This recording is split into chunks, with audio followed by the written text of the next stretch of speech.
Well, look who is back. Jason Bateman. I mean, no, I'm. Wasn't it Bateman, right? Yes. Okay.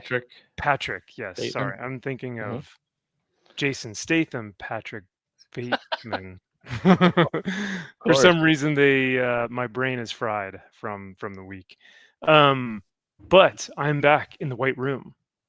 And we are back on the Comic Shop Conversations this evening to promote Kyle's book, Seeds of Evil. We have 96 minutes to go, ladies and gentlemen. And so, with that being said, we have to share the campaign. You guys can find it in the chat and in the pinned chat comment, as well as in the description. We are just an hour and a half away, ladies and germs, to finalizing Kyle's first book ever. And so you're definitely not going to want to miss out. But Kyle, I believe we have a special 48-hour drop here. Is that what I see? You do. That is the Ooh. Jonathan Marks Baravecchia cover that we were sitting on. And we were like, you know what? Let's throw it up for a 48-hour just to see what it does, to have some fun. Why not? It's one of my favorites. I have the original art hanging right there. So, yeah, you know what? This guy is fan-fucking-tastic. And obviously, we praised him with Bear Pirate Viking Queen through Image, and just the guy that understood the assignment. I asked him, said, hey man, I'm doing this, I have a horror book anthology, can you do a cover? And he was very gracious enough to do so. And he gave me like 4 options, A, B, C, and D, and it was just, he understood it, he got it right away. It was just absolutely hauntingly gorgeous. So we felt the need to throw it up there for the 48-hour special. And how wild is it that just maybe a year ago, not even, we were praising him for his work on Bear Pirate Viking Queen, and we had never heard of this guy before. Came out of nowhere. And all of a sudden he hits the scene and we're like, we have to know who this is. We see his work, we see he's got original art selling on his website.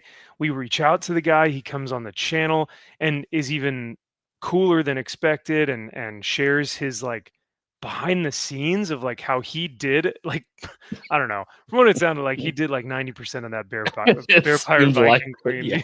Yeah.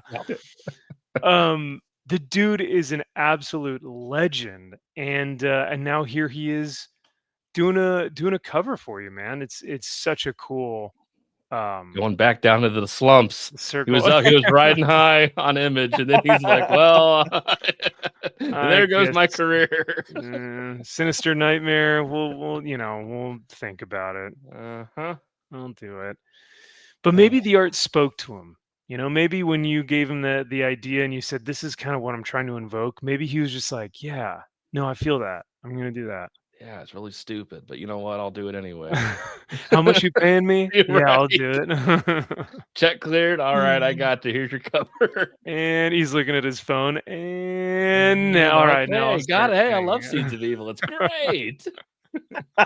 I know exactly what to illustrate. Yeah, fantastic. No, I can't thank him enough. And everybody that had anything to do with this book, I really greatly appreciate it. It does take a village to make a comic book, so it's not all one person, so at least it shouldn't be. So no, this was great. I love this cover. I go back and forth whether or not it's my favorite cover.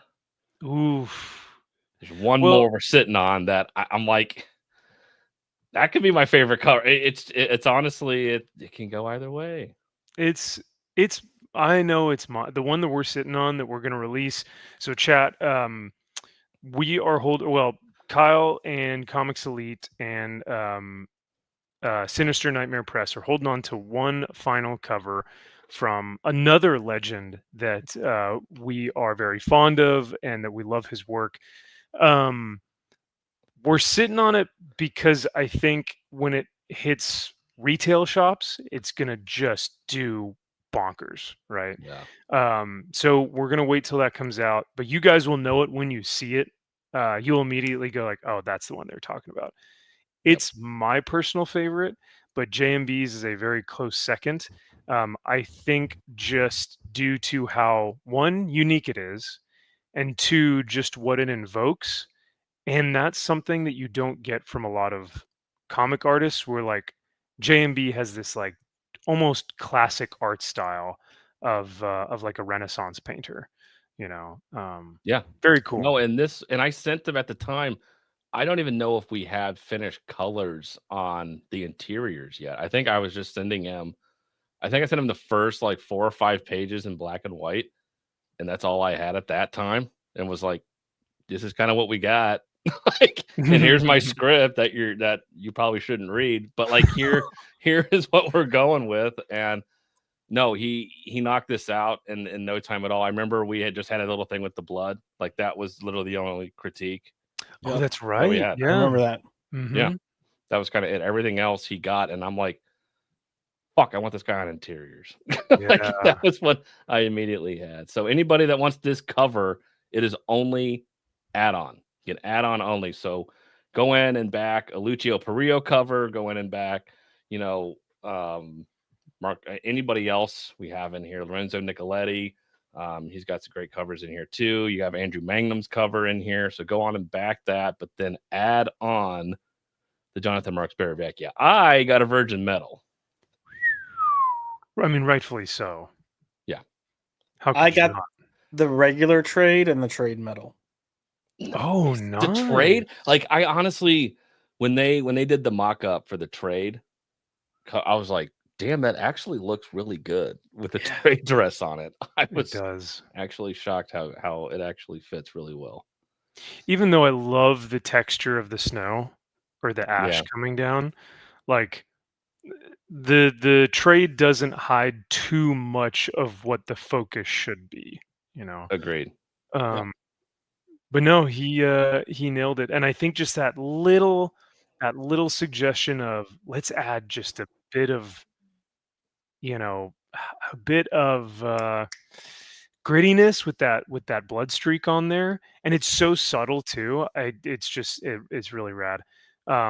Now for the viewers at home, y'all may not be able to see this as well as maybe we'd like to or JMB would like to, because the images here may be a little bit smaller, like if you're watching on your phone or on your desktop or whatever.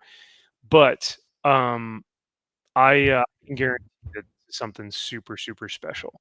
You Yeah, see this what? is. And if you do get, I was talking with Sean, the medals for this are going to be incredibly limited. Like we're probably going to have them numbered.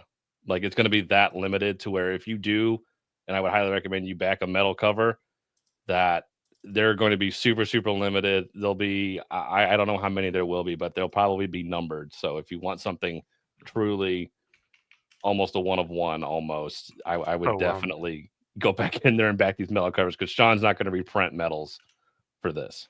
I guarantee it. And then just because I know this has come up in past with previous Kickstarters, if someone's already backed the book and they want to go back in to add this, they just have to go into their backing and edit it, right? Correct. That's what I did. So like I would yeah. come up here and you would say manage your pledge. Yep. All right, Manage let's your try it out. pledge. Manage your pledge. We'll click on that. Oh, don't look at my payment method. Well, I guess we can't do that, but that's where you would find it, is you would go to manage your pledge. So, Manage your pledge, and then there's a spot where it says add-on. You go down, you'll scroll down. You can go to find all the add-ons if you want the glow in the dark, any of that fun stuff, the spot foils, which are going to be soups limited as well. That's where you'll find the JMB covers where you can go ahead and add those on and just update your order. heck yeah, man. Yeah. And Max, you're kind of talking about like the aesthetic that he has here. I think the one thing that Jonathan does that's great is he creates an atmosphere, and I feel like that's the one thing a lot of artists struggle with is creating the atmosphere for the books, and I think that's what he excels in. So I remember even back when Kyle first sent us this, I was like, holy shit. Oh. Well, and that's such a good point. Josh is like very. You don't see it very often where you get a piece of art that invokes a certain feeling in you, right? And like Mm. that's what I feel like art should do. Like when you see art critics at the museum and they're all like, oh, and they're looking at all the art up on the walls and they're like, but what does it make you feel, right? Or like what does this piece speak to you?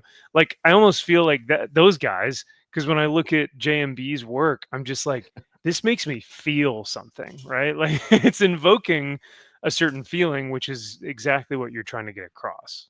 Yeah, In the book. terror. Like Yes. this is just downright terror is what this is. Well, Very looming dread. Yep, 100%. And he captures it so dang well. Even in the work that he's given you guys, you have the Weapon X original art. And my God, if that doesn't look like a man who is in some of the most excruciating pain I've ever seen, right?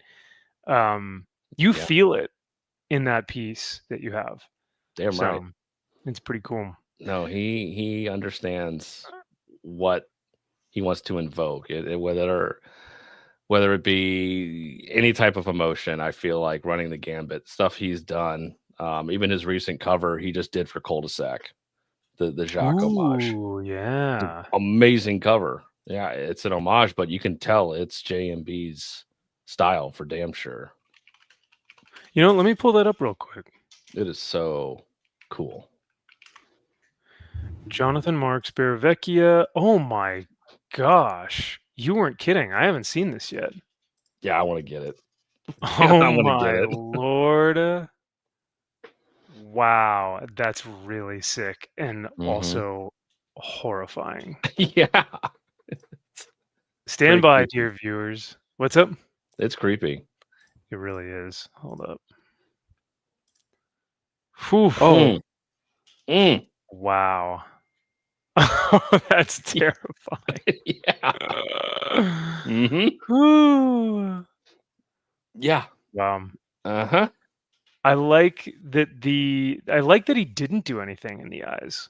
Yeah. This is gonna sound really weird, but some of this somewhat reminds me of like Donnie Darko, and I don't really know why. Like the bunny? Yeah, but like how they had the actual face part of the bunny. Yeah. I could see it. Yeah, I was like, yeah, no, shut the fuck up.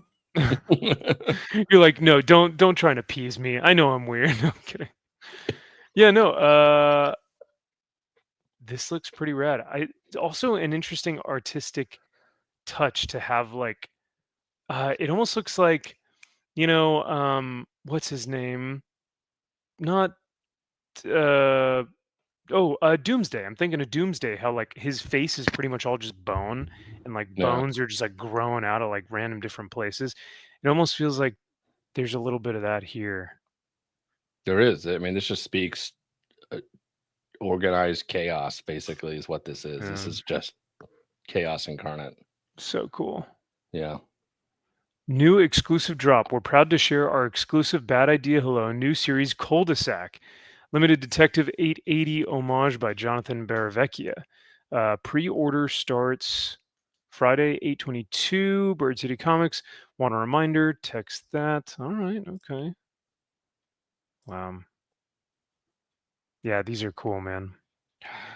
So for those of you who are interested in JMB's work, go ahead and take a look at his... Oh, I didn't know he did covers for these guys. Dance Gavin Dance is a metalcore band that I listened to in like high school. I wonder if he did stuff for them. That's cool. I guess so. I've never heard of them. Never heard of them. Well, yeah, I would highly encourage those who haven't seen his stuff yet to go check out his Insta. Ooh, that's cool too. Man. Because he is posting stuff on here pretty consistently, and you may even be able to find Kyle's commission. There it is. Yeah. There she blows. There she blows. DM here or email. So yeah, get your get your commissions if you guys are interested in getting some work from him, because Mhm. he will not disappoint. Nope. Josh, you have 2 pieces from him from the Bear Pirate Viking Queen, right? Mhm. Okay. Yeah. I do. And have we decided to put them above your bed frame yet? Above my bed frame, no, but they are Oh. hanging in a different area. So Okay. Very well.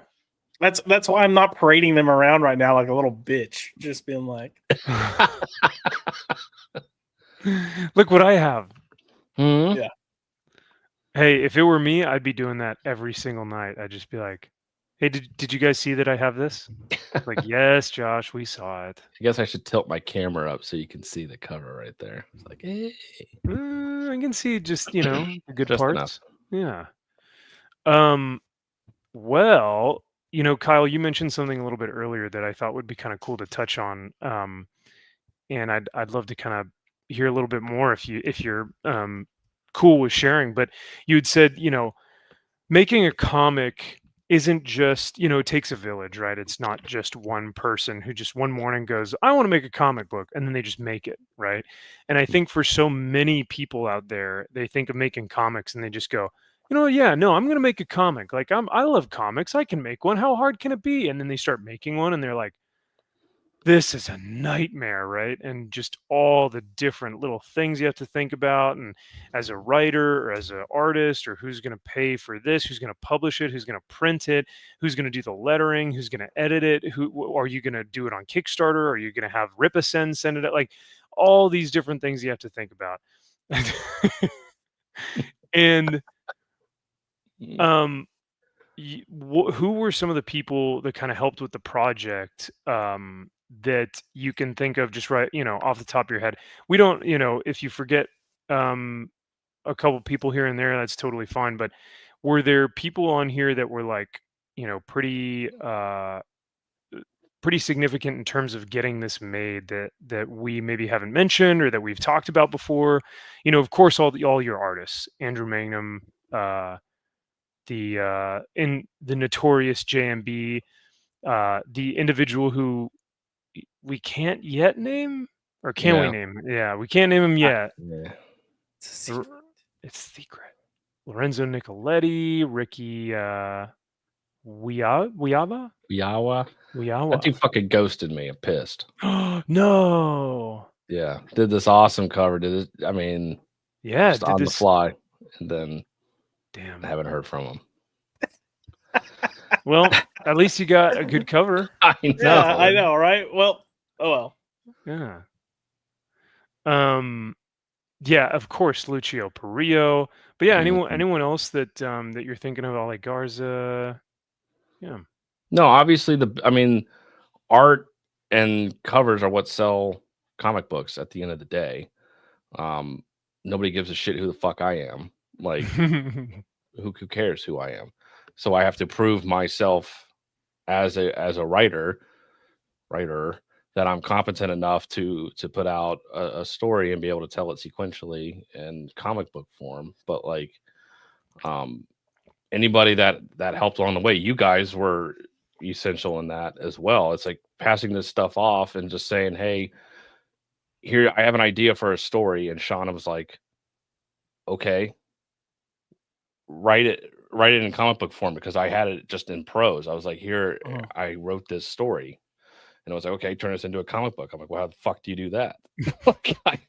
I don't know. Good question, yeah. And it's, trying to break it down. It's like, oh, page 1. I'm like, oh crap. Like, how does that work? Yeah. And at that time, my brother Drew was starting writing. He was like 2 issues into Born of Blood or something. And so, looking at, professional writers, the Alan Moores, those guys, like looking at how they script comic books. So you can go on and Google and see, okay, how do these guys write comic books? And I'm like, okay, these guys are way above my level. And what's interesting is there's no right way to write. Exactly, Everybody yeah. does their own thing. That's a good point. It's really interesting how writers go about writing comic books, and then how much an artist relies on that as well. So it was very fun and very interesting to just pick and choose what I liked from this. It's like, oh, I liked this. I like this. I like being able to put, okay, page 1, panel 1, this, and how it's evolved over time, because I'll write a whole issue, I'll send it to an artist, and they may not like the way I wrote it.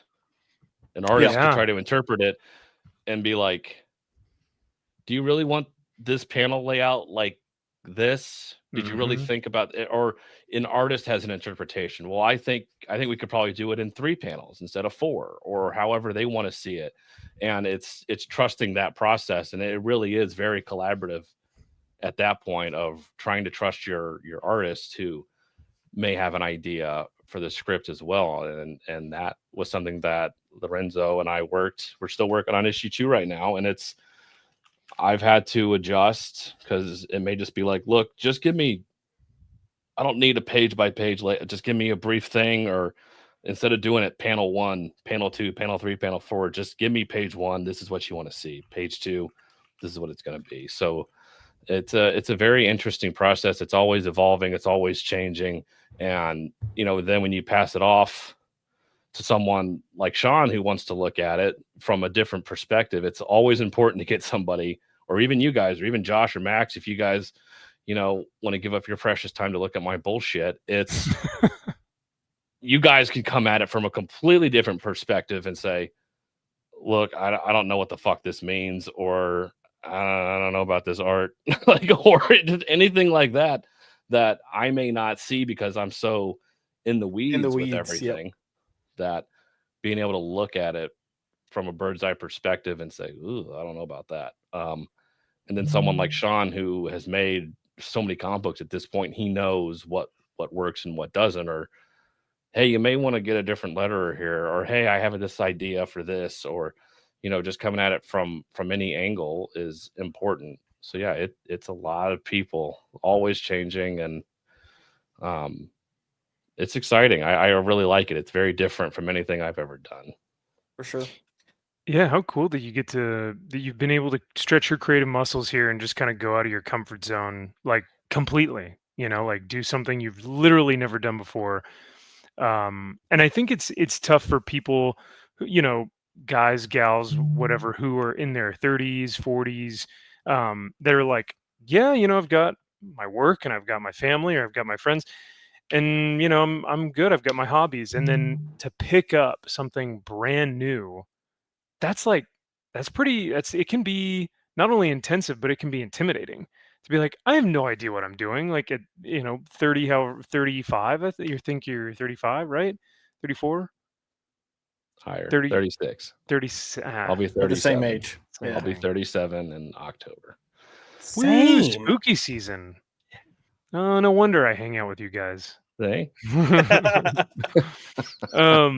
Any other October babies that want to hang out with us? Because apparently I like, Why not? I'm friends with guys that are, funny enough, my best friend from college born on October 19th. So there you go. There you go. How about that? Is that Libra, whatever comes next after me, cusp? I guess so. Yeah.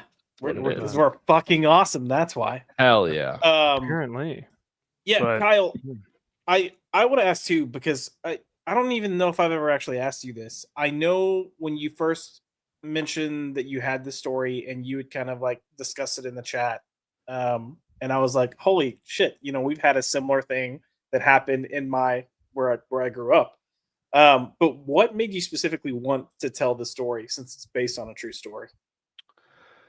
So this was going back to my time when I was in law enforcement, and I was trying to convey or put into words my feelings of just extreme anger and depression and sadness, like things that I had and I was keeping built up, and I wasn't able to express them in a healthy way or any way, because, you know, and my wife can attest to this. She's, you know, amazing for putting up with my bullshit.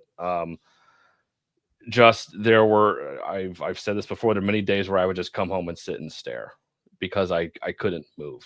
And I had so much anger and depression just about everything. And I still do to some degree. A lot of things still piss me off that probably shouldn't, but I don't know. I'm always just right there. But it was it was ratcheted up. And being in law enforcement, that's not who I want to be, and that's not who I am. And so going into work every day like that, in that profession where something I loved helping people. I mean, that's who I was, and it made me happy. And I'm like, I'm not this person anymore. I'm a fucking asshole all the time. And so I was trying to rationalize that. And so I would sit at work and I'm like, maybe it's this fucking place that I'm in. Maybe this place is making me who I am.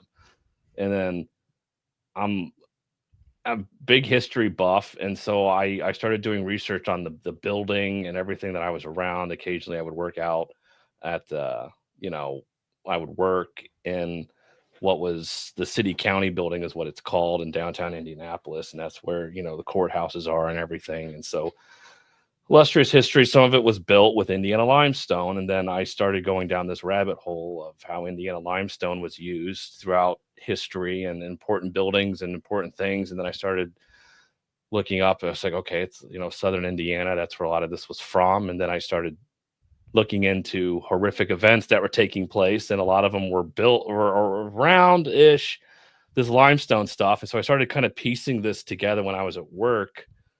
And I'm like, there's kind of a story here. It's kind of a Stephen King-ish, Shining kind of story, Rose Red sort of thing. And so then I just started writing this prose story. I'm like, you know, what if I write it? I'm not going to be as good as Stephen King, but what if I write a story like this? And so I just started mapping this out, and then I went to Sean. I said, hey, I'm kind of writing this story on this, and he's like, I think that would make a pretty good comic book. And I'm like, yeah, you can use it if you want. Like, here, you can find. I mean, here. He's like, no, if you want to write it. I'm like, oh, whoa, I don't know about that. Whoa, calm down, man. Easy. I said you could use it. I didn't say I wanted to do any work. Yeah, I said, you pay me a lot of money and you can have my story. Yeah. Well, I mean, is because that's the question. Did Sean come up with this? And then he just said, like, yeah, you write it. This is my story, but you write it. Mm-hmm. But no, it sounds like you came up with the idea and he liked it enough to where he was like, I'm not going to write that. I think the only one who is able to or capable of or has the emotion behind it is obviously going to be you. So yeah, so I came up with like a first draft, and it was terrible. And it so was, then you came up with a really second draft. But then it's like I would go and sit in Sean's office, and he and I would go. I would email it to him like, all right, here, page 1, and we would just go through panel 1, panel 2. I was like, okay, oh, I like this. What do you think about this? And you may want to change this. You may want to change this, and then it got sent to Joe Corallo. He was going to edit the book, and then they wanted to bring on a new writer. They completely changed my story. I didn't have a lot to do with it at that point. So then I was just getting pages in from an artist that they hired, and they were getting it inked, and then it died on the table after that when Merck kind of fell apart. So then nothing happened for a few years. And then I went ahead and finished it. So I wrote all of issue 1 and just had it, and I didn't do any more after that. And then a couple years later, I was like, you know what? I kind of want to finish this.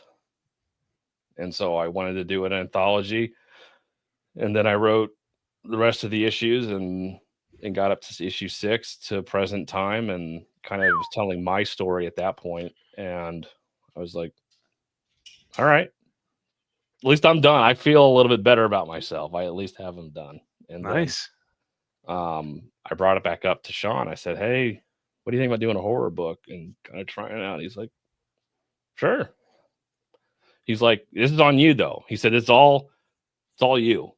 You find your artist, you find your cover artists, this, that, and the other. It's like you kind of do everything on your own. I'm going to leave it up to you. I'm like, careful what you wish for. I would say, did you say so? Is there a budget, or you're like, okay?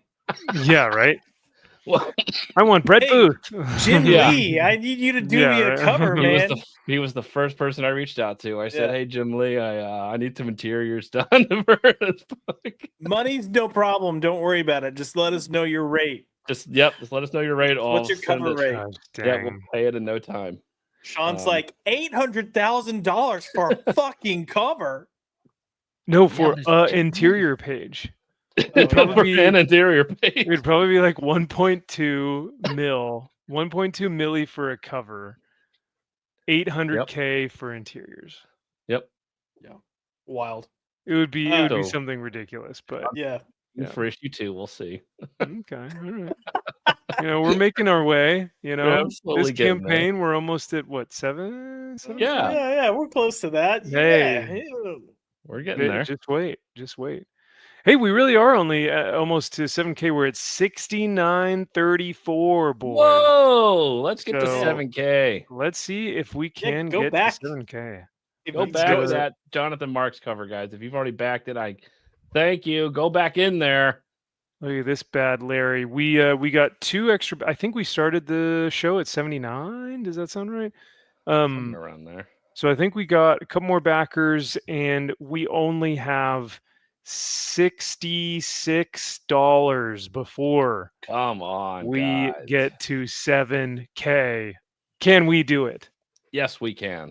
Yes, we can. Can we do it? Yes, we can. If I just do the whole rest of the stream, zoom in on that. Yep, we'll get way more backers. Yep.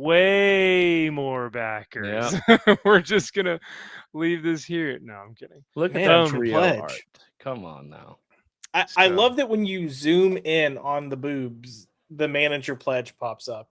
Like it's like, please manage you your didn't get pledge this now. Cover, and you should. You should. You should. God, that was so good. I'm so glad Lucio was able to do this.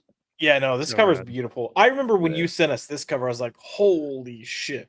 And this is gonna sound crazy, but I was like, this looks so professional. And I know that can come across as a backhanded compliment, and that's not at all how I intend for it to come across. But no, but I understand it. You need that.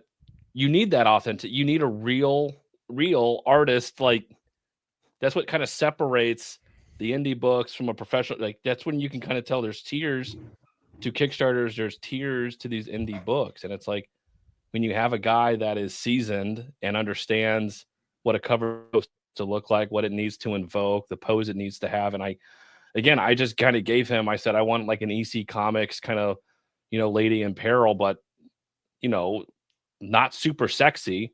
Like I don't need a Vampirella cover, but like I need just a little bit, just a little bit of something there. Yeah. And I told Sean that it's like no booby covers, no sexy covers for any of these books. Like that's not the point of this. And so that's why you're not going to see Shikari on any of these covers, because that's not his wheelhouse. He can't do it. No, this is tasteful, and it's a little bit of everything.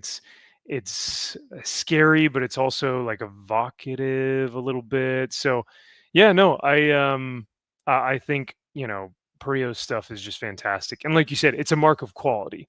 Like it really does showcase when you're in this competitive space of Kickstarter or Indiegogo or Fund My Comic or any of these, right? You have to differentiate yourself either by the uniqueness of the product or the quality of the product. And because you don't have the product in your hand, you may not know it right away. So you have to demonstrate that quality and showcase to your customers, here's the value offer that we have. We got Lucio Perio on one of these, dang covers. And I think with that, I think a lot of people recognize that mark and are like, yeah, that's sick. I think the other thing too, and especially this happens with like Kickstarters, is I think sometimes you forget like your cover should make you want to buy the book. Yeah. And I think when we're looking at the big two or publishers that predominantly sell to shops, they know, okay, we're gonna be on a wall with a bunch of other books. What can we do to try to stand out? And sometimes just name value alone is going to get it. Like, I understand. But especially these indie publishers that are out there trying to compete against Marvel and DC on shelf space, real estate in a way. That's why you see so many good covers come from them, because they're like, we've got to do something to make people go, you know what? Instead of buying this Marvel or DC book, I'm going to buy this book, because we know readers are stupid. They'll bitch about something that's being published and be like, "Oh, I'm hating this. I've been hating it for the past year," but they still get it because of FOMO, or they've always gotten it, or whatever it might be. And I think this cover is one of those covers that makes you stop and go, "What? Wait, what is this?" Yeah, it at least makes you look, do at least a double take, be like, "Oh, this is interesting." You said a double D take. A double D take, absolutely, very good. But no, like, and it shows that we care about the product, that we're willing to put up the money up front to pay an artist like Lucio Perillo to do a cover. It's not, I could have had Lorenzo do 17 fucking covers for this book. No one knows who he is or gives a shit. And it's like, but yeah, we could have had him do it, and it would cost less than a Lucio Perillo cover. But it's like, no, we want that name recognition, and we care about the product, and why not? Let's go after some of these heavy hitters and see if they're available to do a cover. Yeah. The least they can say is no or not respond to you, which it's like, well, okay. All right. I'm used to that. Let's name those people. No, I'm kidding. Well, okay, off the top of my head. First and foremost, Max. I sent my script maxed, and he never read it. No. Still hasn't read this. He has every issue, and he's never read a single one. Oh, wow. Well, I can't say anything. I haven't read the issue either, but it's been crazy. You're not missing anything. Yeah, no, but I still like to. I want to. Never mind. I used to say what I used to, when I would edit. I'd be like, I can't wait to bleed all over this. So that's what I was going to say. But some people are going to take that the wrong way, meaning I can't wait to shit on your stuff. And that's not it. I like working stories. It's one of my favorite things to do. Yeah. Yeah. You had mentioned earlier that when you were kind of thinking of this conceptually because of work and stuff, you're thinking like Stephen King. Would you say that was a big influence for you for crafting the story? Yeah. So each one, it's funny you bring that up. So like because there were so many time breaks between the first iteration of this and then issue 1 again, and then a little while, and then issues 2, 3, 4, 5, and 6, where I trying to keep that same mindset throughout was very difficult for me. Just because this first issue was so raw at the time. And yeah, there was a lot of Stephen King, because what you say about him as a person, yeah, he's a fucking douchebag, but like and a lot of his writing, but he has some gems in there that are really good, and he's a guy that was writing from a very early age. And so I know for a fact, me getting into this type of writing at 34, 33 at the time, I'm like, okay, Stephen King was doing this when he was 14, 15, 16 years old, like, sort of thing. It's like he's got some time under his belt to have crafted it. Now, you read the stuff when he was 14, 15, and 16 and 17, when he was in college, and it's like, yeah, there's some rawness stuff, and it's like, you can really tell he was kind of a pissed off kid. And so with that, I was kind of like, yeah, I do kind of see a little bit of that. He was an inspiration to this. And also I had to think about the time frame in which I was writing this, and 1812. Okay. What does that kind of feel like? And trying to draw on anything I had, movies as inspiration, or TV shows, or just anything at the time that I was writing any of these scripts that I could use just to kind of invoke a feel of the different type of horror that I wanted to invoke in each issue, because it is an anthology. So I wanted a different type of feel of horror for each one. This one, I wanted more indie horror, gritty, dirty, just kind of that, just low budget horror kind of in this. I didn't want this big, crazy, epic story to be told, because that wasn't what I wanted out of this. Issues 2 and 3, yeah, it's going to be a little grander in scale, but also more Silence of the Lambs type horror. And Issues 4 and 5 will be all very different. Issue 4 is an EC Comics throwback, kind of ironic tour, storytelling at the end where it kind of bookends beginning to end. I thought that was kind of fun. Issue 5 is more, that's my homage to like 70s and 80s horror movies. Ooh, slasher? Slasher, a little bit of slasher movies in there. And I also kind of made it some homages to Stephen King's The Stand and some other fun stuff I kind of threw in there. And then at issue 6, that's more horror, but that's more like my personal kind of story in issue 6. So, damn. And then just real quick, for those of listening and that don't know, the whole point of the series is that it's an anthology series covering a span of time. And kind of like what you're talking about earlier with that limestone and, am I feeling this way because of this place? It's this idea that the evil is ever present in this area and it just infects you. Correct. Yeah. Yep. It's the limestone. It's my interpretation is now again, issue 1, it's like, that's where this kind of story picks up. That doesn't mean this is kind of where it starts. It just so happens to have been here at this pigeon roost or near there, but secluded area where this limestone happens to be infected at the end of the story.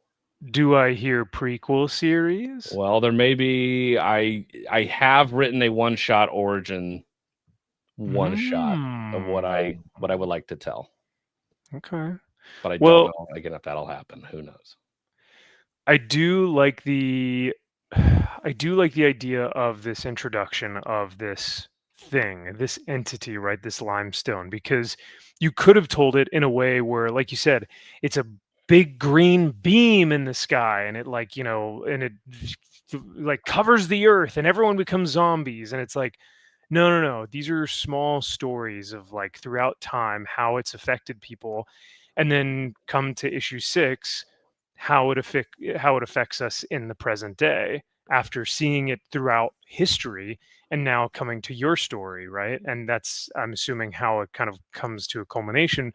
I think that's brilliant, man. I think that's really cool of telling that story with that through line, but have it being sequential like that. But giving each comic its own identity, right? Not just one long thing of like, oh, it's all just a big slasher series. Do you remember that comic series that was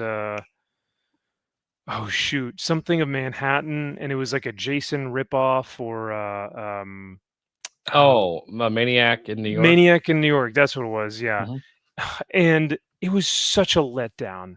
Because everyone's thinking, oh, this is going to be like a fun slasher film vibe, 80s, kind of maybe tongue-in-cheek. No, it was just bad, just boring. Nothing happened, and it was such a letdown. But these really seem like each one has its own visual and storytelling like modality that's going to make it different from each issue when telling its historical context. So pretty rad, man. Yeah, no, thanks. And it is. I do want each issue. I want Lorenzo to do something completely different for each issue. And so issue 1, the type of art and the coloring he's doing is going to be very different from issues 2 and 3, because issues 2 and 3 are a part 1 and 2. The story's so big, I thought breaking it up into 2 parts would kind of do that justice. And yeah, like you were saying, it's like I wanted a different feel for each one. That evil is ever present, but I wanted to try to explain the unexplainable in each one. So this issue, Pigeon Roost Massacre, it was a real place. It actually happened. Now it was it is to believe a war party of Indians completely slaughtered this entire settlement. And there was one person that got out and was able to warn, some people further on down, and then come back, and everybody was completely gone. And women, children, like 20 some odd people were just completely killed. So I said, well, what if it was just one Indian? And what if that one Indian was somehow then possessed by this type of evil? And then from there infected the limestone that was then used to build what is now downtown Indianapolis and everything around there. And issues 2 and 3 deal with the 1893 World's Fair and H.H. Holmes and America's first documented serial killer. We don't really know why he did what he did. We don't even really know how many women he killed at the time in Chicago, but it was a fuck ton. And then he ended up killing some kids here. And so what brought him here? Yikes. I try to answer that. It's the limestone calling him here. This evil presence is bringing and drawing him here to this place. And so then issue 4 deals with a murder that happened in northern Indiana where this guy he killed his 4 kids and his wife with an axe in their house. Oh my God. And so I'm like, let's work with that. Let's go. Let's figure out a story I can use with that. You know what's scary about all this too, and I hope I didn't cut you off there, but like I remember listening to a podcast, it's still going on now, and it's called Sword and Scale. And the tagline of the podcast is sometimes the worst monsters are real. And I love that tagline because all the podcast is this. It's I guess you could call it a true crime podcast, but it is telling the story of these horrific events and showcasing to people that there are evil forces in this world and we have to be prepared to fight them, right? Or we have to at least be knowledgeable and understanding that this could happen. Even if you think that it's like, that's horrific, that could never happen. It might, right? And so the tagline, "The worst monsters are real," is one of the scariest things I've ever heard because, like Kyle, like you said, this guy just did something so horrendous. How did that happen? What was going through his mind? What led up to that event, right? All of those things are so terrifying that in your comic, sometimes the worst monsters are real. So you're pulling from that history. Yeah. And it just lent perfectly that, and all of these events happen to take place far enough along in history to where I'm like, this is a perfect anthology. Like this follows along. I don't really have to change a lot of dates and times. It's like they all line up. Wow. It was really kind of creepy, but also I'm like, hey, this is great. Kyle, what if you stumbled upon something and like you get a knock on your door one day, the CIA, they've got sunglasses on, they're like, "We're gonna need you to come with us." Kyle Curtis, come with us. See Kyle again, just Kevin. Is that Kevin shows up? We get an AI Kevin, and he just hangs out with us every week. And I go, "All right, so Josh, you and I read Supergirl this week. What'd you think, Kevin?" "It sucked." Good old Kevin. That's our Kevin. Great banter always. Yep. Witty banter. Witty banter. But yeah, speaking of which, Mark McGrath says, "Backed." Who are you kidding, Kyle? Kevin totally wrote this. Oh, you're 100% right. It definitely wasn't me. It was the devil. Oh, the devil's name is Kevin? All right. Yeah. I would have thought it was Jonathan, but I don't know. The clip of Paul Rudd when the MCU was at its height and they were leading up to the Endgame or Infinity War, they were doing promotional interviews and things like that. And so one of the questions that this guy asked of all the actors, and it's like the supercut, and he goes, "What is Thor's hammer's name?" And he asks like Evangeline Lilly, and she's like, Mir. And then someone else is like, Meow Meow. And, Chris Evans is like, "Oh, Mjolnir." And then he asks Paul Rudd and he goes, "Jonathan?" That's really funny. So just context, when we're promoting Jonathan Marks Baravecchia's cover of All Things Tonight, they'd be like, "Oh yeah, no, evil Jonathan." I was like, Max, what are we doing? And welcome our guest. Speak of the devil, and he will appear. No, I'm kidding. No, I didn't even put the two together. That's just me being a no. Marine, I just thought it was funny. So I was like, sorry. What? Because I didn't know the context of why you said Jonathan. Oh, I didn't either. I was like, oh shit. You're like, all right, you're going there. I love it. I mean, no. We shouldn't be surprised though. Max mentions stuff all the time, and we're like, I don't know what that is. Yep. Like what? The deep cut. Cut. What's happened is I've eaten so many crayons that now the color is starting to bleed into my brain synapses, and they don't make me think no good. So All right. But you know who's thinking better than I ever could? MG and the boys in the chat. We've got MG, Rudy, Andrew, Jacob, Soul. All these guys are just hanging in the chat. We've also got Zaxx in the chat, our good friend Zaxx, who is hanging with us as well. And if I didn't get to you guys, if I didn't see you, I apologize. But thank you all for hanging out with us tonight. But Kyle, why don't you go ahead and answer this one for us? Kyle, how big is your warehouse? Which one? Oh. Well, are we talking action figures, posters, comics? Exactly. Which one? Which one are you talking about, MG? Are we thinking, a full animated studio for Seeds of Evil where we're going to do animated shorts? That's what it's going to be. You just say the word. You got to create your empire, man. Oh, microphone. Sorry. I could tell it was a good joke, though. Break this shit. I was gonna say for a freaking mic, I was gonna be like, if you do an animated short, your Native American has to have a Slavic accent. I mean, it's only fair. That's a good point. Thank you. Yeah, you're welcome. That makes sense. It would make you look like a chomp if you don't. So yeah, I want to be authentic, so that would make sense. Right. Well, I mean, I think it's fair that you only hire the best in the business when it comes to like articulating a Native American accent and, make it Slavic with a little bit of Nordic because I guess the both are the same but different. And so of course, having all three of those together are really going to bring out the best in your actor. Oh, that's a whole new sound. I love that. Yeah. Moving differently, people. Moving differently.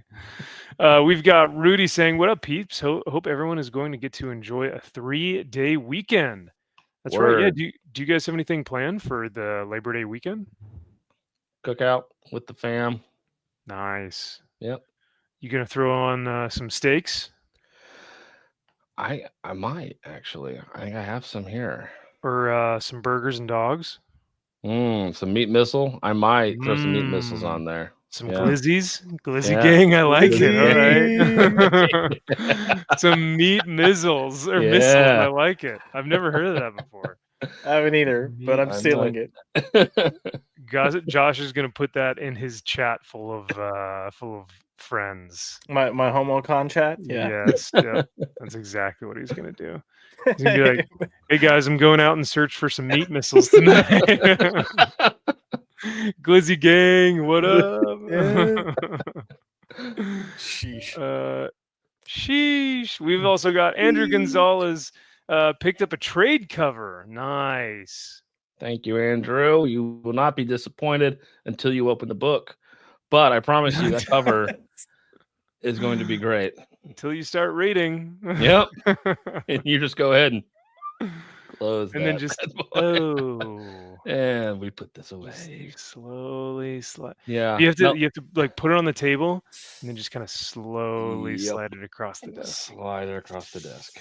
Now the one thing we didn't put on that and something we're having to figure out is people that wanted signed stuff, which I didn't think anybody did, so never thought about it. But then the team was like, "So what are you gonna do about signing?" I was like, "I don't know."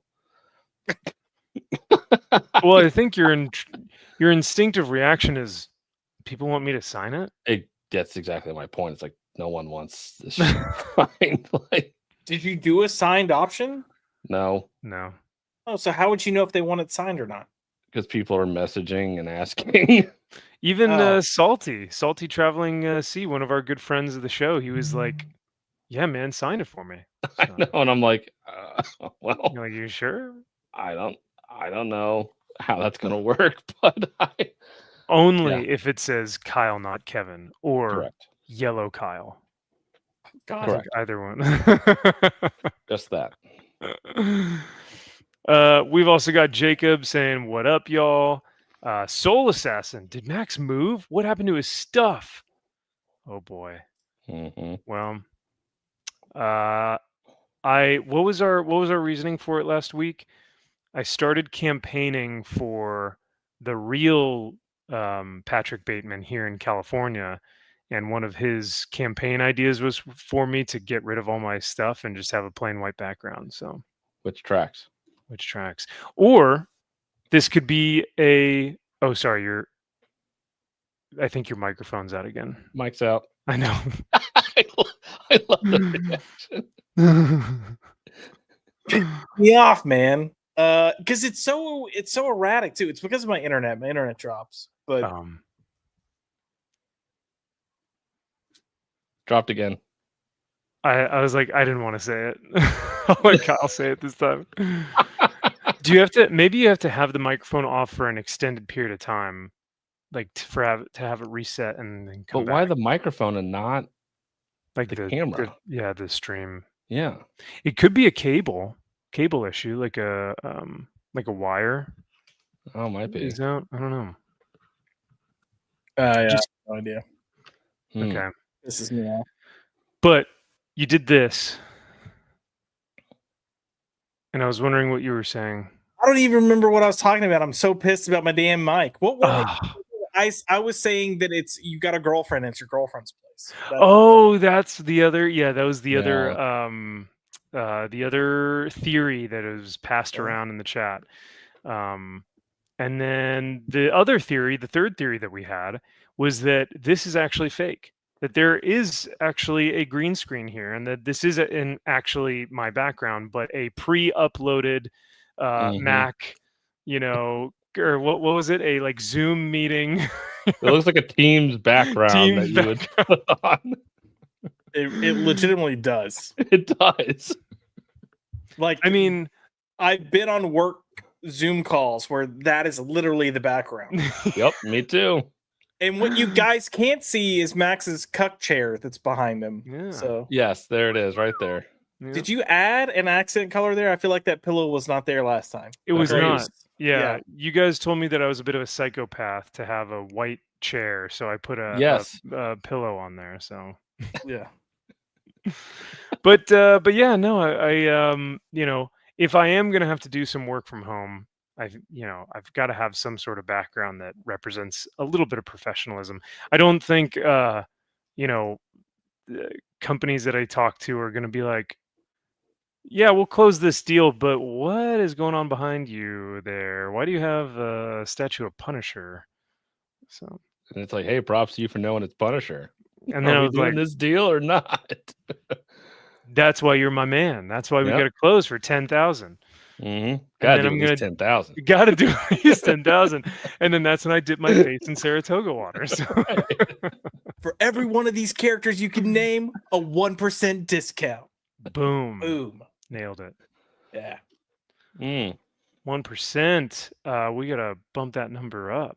So, yeah. So to answer your question, Soul, it could be either one of those three. Take your pick, but all are good options. All are somewhat unique and rare, and you don't quite know which one it is. Quick question though: if you are Patrick Bateman, who is Sean Bateman? Myself or Kyle? Sean Bateman. Yeah, Patrick Bateman's brother from Rules of Attraction. Oh, I don't know if I watched that. Well, only you guys can answer that one. Kyle, how the fuck do we kick Max from his own show? Like, can we just? I was trying to find it, and there we go. There we go. We don't need Max. Yeah. Like, what is he contributing here, anyways? Not a damn thing. Kidding. I love you, Max. Come back. Whoa! Holy shit! Hey, that was like a Gideon, like a Gideon impersonation. I'm back. We've also got MG that says that's how reading ISOM made me feel too, Kyle. So this is when, Kyle, you were talking about the motivation behind creating the book, and apparently MG has felt the same feelings that you have. So hey, it gave me PTSD. I understand, MG. Dude, like, you were talking about coming home from work and just to relinquish the anger that you were feeling and to kind of like decompress. You just kind of had to sit in silence and just become Kingpin, where he stares at the white or the rabbit in a snowstorm, right? And he just kind of has to numb out everything as he kind of like calms himself. Every time I read that ISOM book, I had to kind of like reset and like do the same thing, and I just like had to sit there, just stare at nothing. I mean, it Just be really like, what did I fucks with just you read? so much. You'd be It like, does. this isn't real. Like, this isn't real. This isn't happening This right now. can't be real. Yeah. Yeah. This isn't a comic. What is it? Yeah. MG says, I do work calls with customers with Spawn artwork all over my room and my head pasted onto Wolverine as a profile picture. Grow up, Max. I guess See? this is the time of, you know, because that's the interesting part about, you know, being virtual, right? Like since 2020, we started having to work from home and do calls from home and you know, school from home, and like, so people really had to figure out like, oh, my bedroom isn't ready for like someone to peer into my life. And so people started making backgrounds, or they started making like offices for their at-home work, but a lot of people just didn't, and so they're just like, yeah, this is what you're gonna get, man. So I blur my background. there you go. Now we're talking. Yeah, that's smart. Now, if somebody really gave a fuck, they could see all this stupid shit and be like, what is that stuff? But no one has ever once been like, what's going is on? that what is that? Is that a comic book back there? Is that a Greenland? Is that a Homer Simpson? Like, what are you, my wife? Shut the fuck up. Like, I mean, from the looks of it, if you were to blur your image right now, I would consider you a scholar and a well-read individual, because all of those looks like certificates, and it looks like you have a library behind you. So there you go. These are all my degrees I have completed. My certifications, you can find them all here. Registered, licensed, certified. Yep. I have so many. Don't even bother to go into how many I have and what they are, but we don't they're need to there. get into that. Yeah, they're real. Yep. So, we've also got Jay Blue in the chat. What up? What up? Good to see you, man. Thank you for being here as well. And just another quick reminder, we have got only 34 minutes left on the campaign. Let me pull this bad Larry up. 34 minutes. We have a total of 82 backers. We are trying to get to that 7K goal. We're only 43, I believe, dollars left. So if you guys want, now, I'm assuming this, does this count shipping or no? I forget with Kickstarter. But regardless, what would Eric July do? That's the question. Should we have a little asterisk by it that says, does not include shipping or tax? No, it doesn't include. No, it doesn't include that. No. So even though the campaign, you know, says 6,000, it's actually more like 100,000 when you add all the tax. Yeah, when you take in the shipping account. No, I don't want to have to explain it to you like you're fucking stupid. But yeah, I don't know. You know how it works, because you haven't done one of these before. All you do is sit there and critique.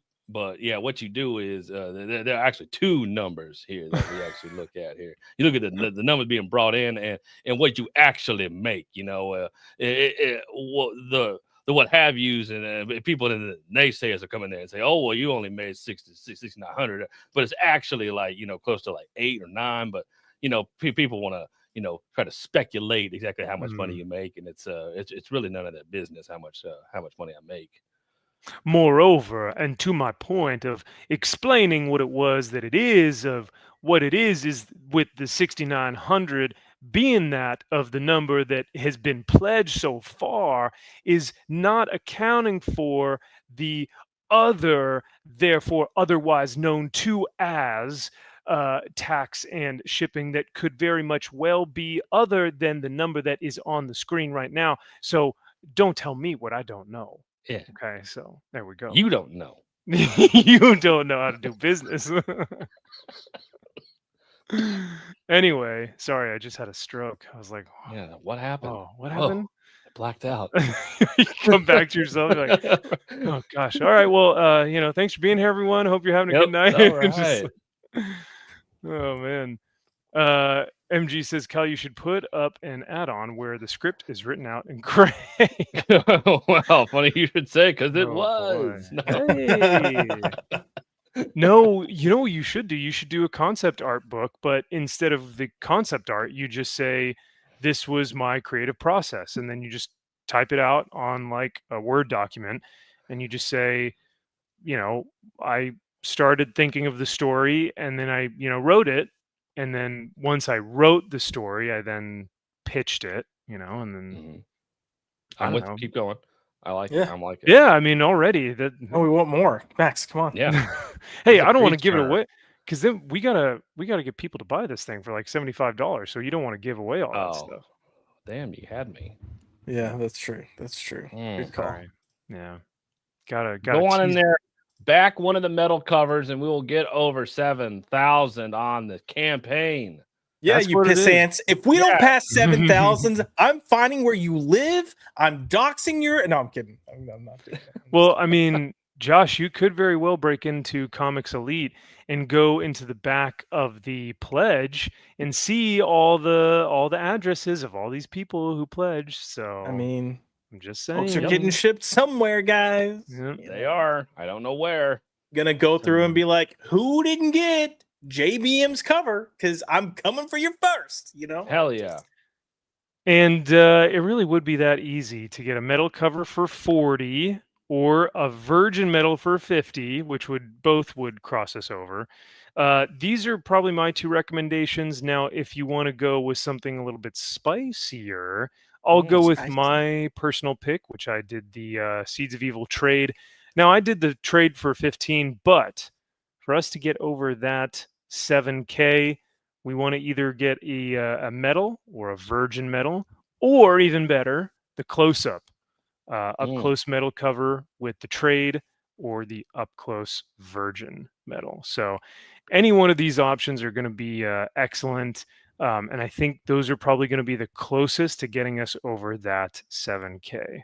So We can do it, guys. I have faith in you. I will say I got the JBM cover in the trade, and then the metal trade. I got the guy that ghosted Kyle. I got that in a foil. Whoops. Nice. Nice. And then I got the Prio cover, the trade, because I just think it's freaking beautiful. I just want it, and it's naturalness. So yeah, I like it. yeah, I don't know what it is about this one from Ricky Wiawa, but I really like just the aesthetic. I like the simple black and white. So I'm really kind of curious. I got the regular trade and then the foil just to see what I was curious to see what the foil would look like. So yeah, I'm curious of that as well. And so when he did this, so I reached out. I'm part of a comic artists whatever Facebook group, and I'll just see people posting all kinds of art.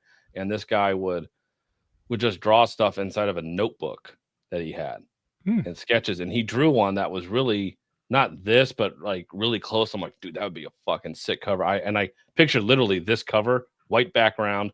But what I wanted is I wanted for all 6 issues. So not they weren't like connecting, but like they each had a white background, and you could kind of put them all there, and it would be like a profile shot of the one person that was like kind of possessed by this evil.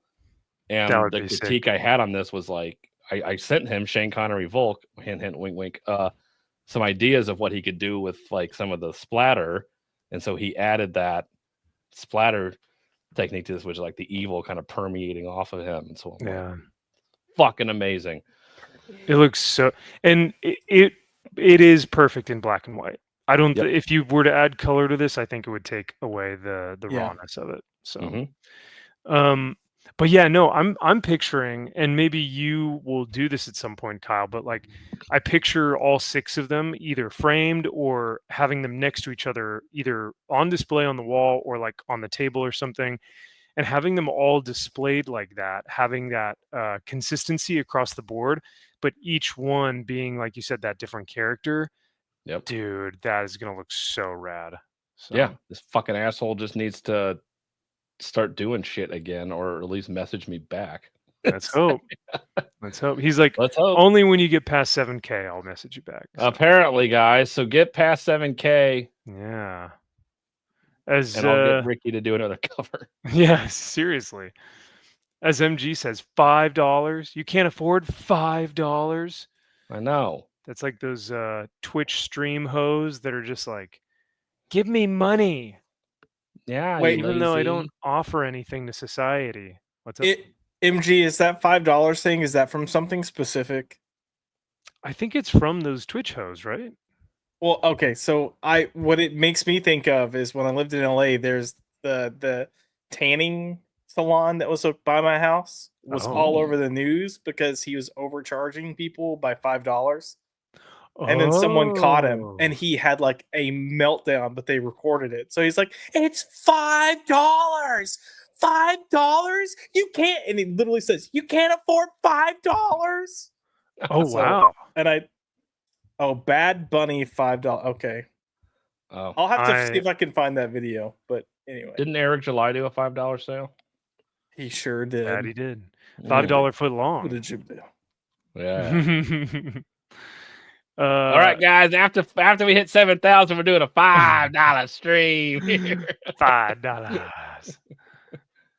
Oh, you thought you got that metal cover for 50? Now it's 5. Yeah, it's only 5. Too late. Too bad for you. Oops. Nope. Oh, did I didn't say that they were collectible? You dictate what's collectible. You I never made said that. The fans Fans dictate what's collectible. Yeah. Even though I put that there is an exclusive number on this book that only has 2,000 copies, and that's it. And then we're never making them again. None. Oh, but sure enough, we did have some graded ones in the back, and there are about 100 of them. So, and they're all 9/8. I put that in the original 2000. I don't know. I know numbers are difficult for you to understand and concept and grasp, what have you. But yeah, that was actually in the original 2000 was the CGC graded books. Yeah. Right. We just didn't sell those as part I didn't need to sell that shit right away, because you want to hold on to that. Yeah. But now you can get them for $5. So there you go. Oh, they're 100% $5. You can go ahead and please, for the love of God, go. Please just get them out of our warehouse. Please get them. There's so much dust on these motherfucking things. I don't even think they're 9/8 anymore. They take up so much space. Please just take them out. Oh man. Well, we've got another 25 minutes or so left. So let's do this while we're waiting, to kind of get towards the end here. Kyle, I think you just recently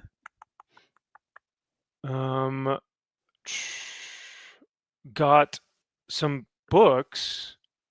Let's see, from what was it, Chicago Fan Expo, right? Yeah. What was okay? What was the highlight, and what were some of the books that you guys got? Well, obviously, it was my book having an exclusive Ali Garza cover, only available at Chicago. But the best highlight was some of the creators, artists, writers that were there. There's some big names. I like Lee Bermejo was there. Fashionably late as always. But I didn't meet him. I sent some people in my stead to get stuff signed by the great Simon Bisley. The Biz was there. The Biz himself. The Biz. And you came out unscathed. Unscathed. Okay, good. Even though I'm not saying I wanted to fight him, but I just wanted you to go up to him and go, "You sound like you're from London," like that, and just see what he would do. Like he always looks like he's in a perpetual state of like, I fucking hate my life. Where I'm like, I don't know. I don't know what that would do. Like if he would find it funny, or if he would just like look up from like one of his commissions and just be like, "Fuck out of my face." Leave my booth. Yeah, fuck out of him, mate. Yeah, that very well could be the case. But no, Josh and I were worried for your life, because you had sent us some pictures of some of the books that you had signed. And Kyle, you and I always joke about, because we've talked about Bisley on this show forever, but we always joke about how he looks like the embodiment of like Lobo, but just in human form.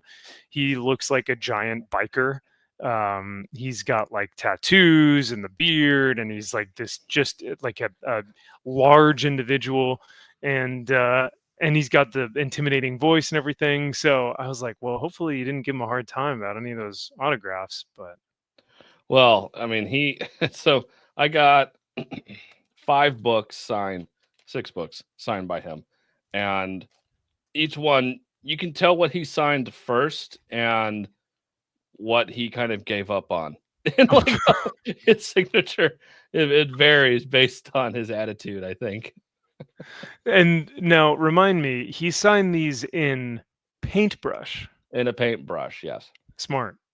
It was very smart, and seeing as how some of these those Topps comics, Jason versus Leatherface, are printed on fucking tissue paper.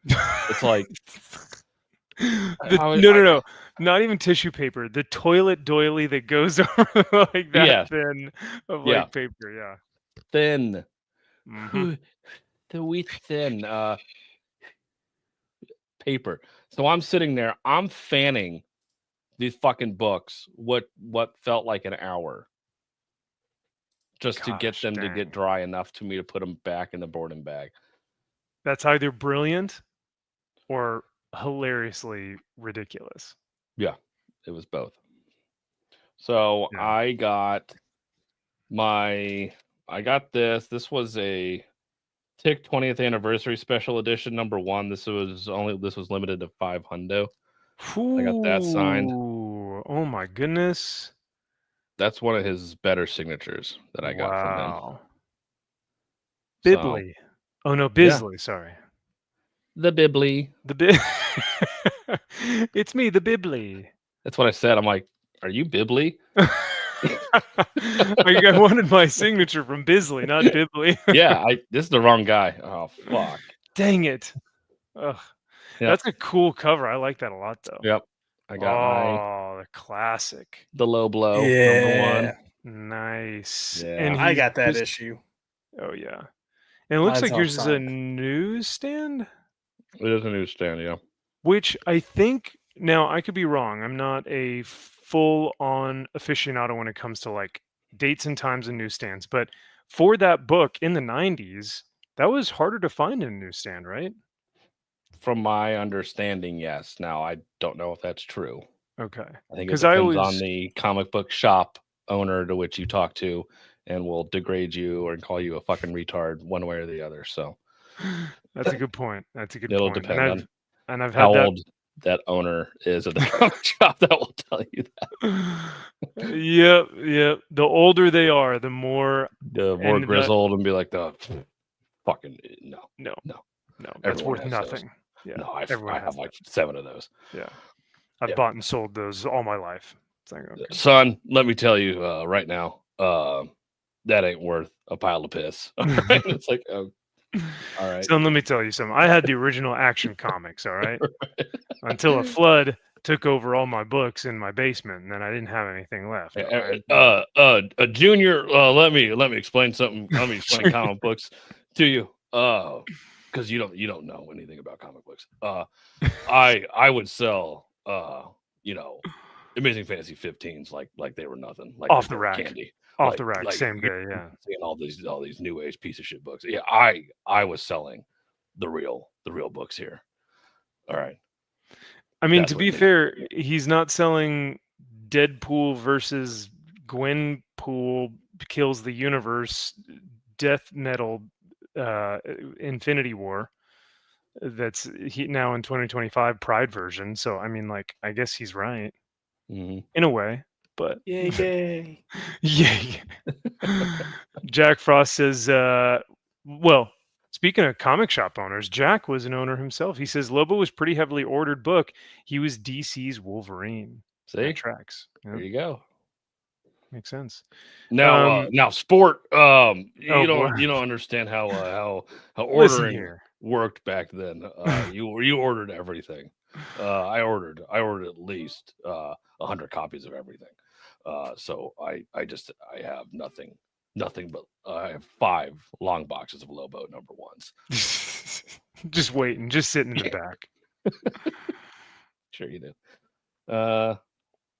And I got my Jason versus Leather Faces. This is all signed by the Oh. Biz. So that one pretty good sig on that one. Okay.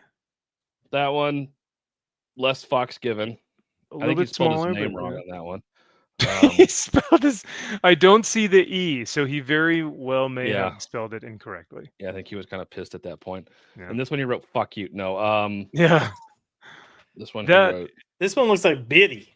Biddy. Hey. "Oh, Biddy, mate. Oh, Signed by the Biddy. oh, boy, the Biddy." Oh man, I didn't So, know yeah. that Biddy was his pen name. How cool. Oh, the Bid. He is known the world over for for that series. That's hilarious. And then the last one. So I got these 3 signed by the editor of Epic Comics at the time, Carl Potts. He was editing Ooh. the Hellraiser series here. So I got these signed by Carl Potts, and the Biz actually did this cover. So I got that double signed by the Biz and Carl Potts. That is the coolest thing ever. Yeah, God, so that's a terrifying cover. Yeah, and I got to talk to Carl Potts about editing this Hellraiser series, and this is Alex Ross's first Marvel cover, actually. No freaking way. Yeah. That looks dang good too.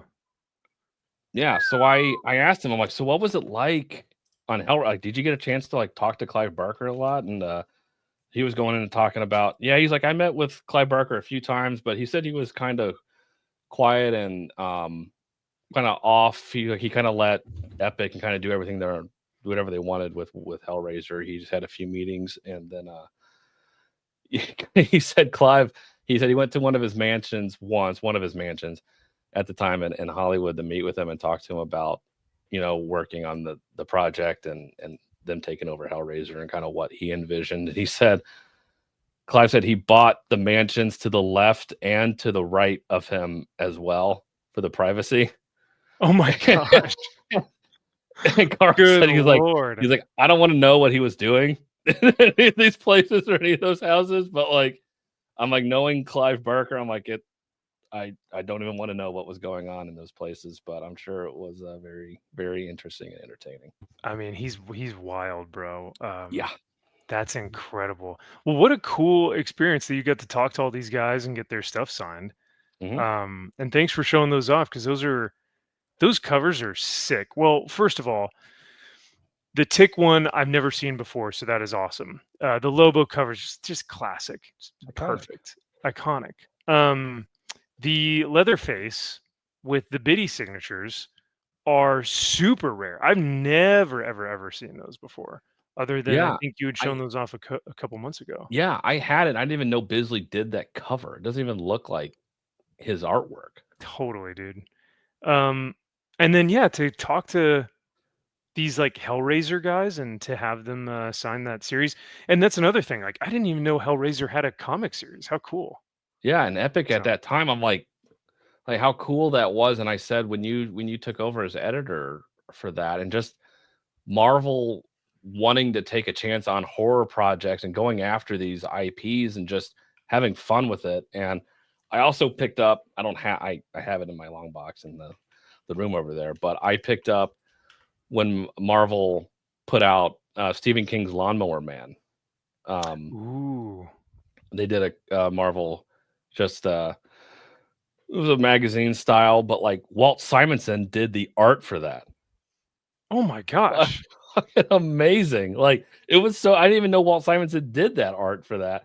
And so like, I'm for just Lawnmower Man. Yeah, at that time. So I'm like, God, they were doing such cool things. Like, they were willing to go out and do these things and go after these properties and just feel like, you know what, we can have fun with this. We can, there's a lot of money to be made, obviously, but there's fun, great stories, especially horror.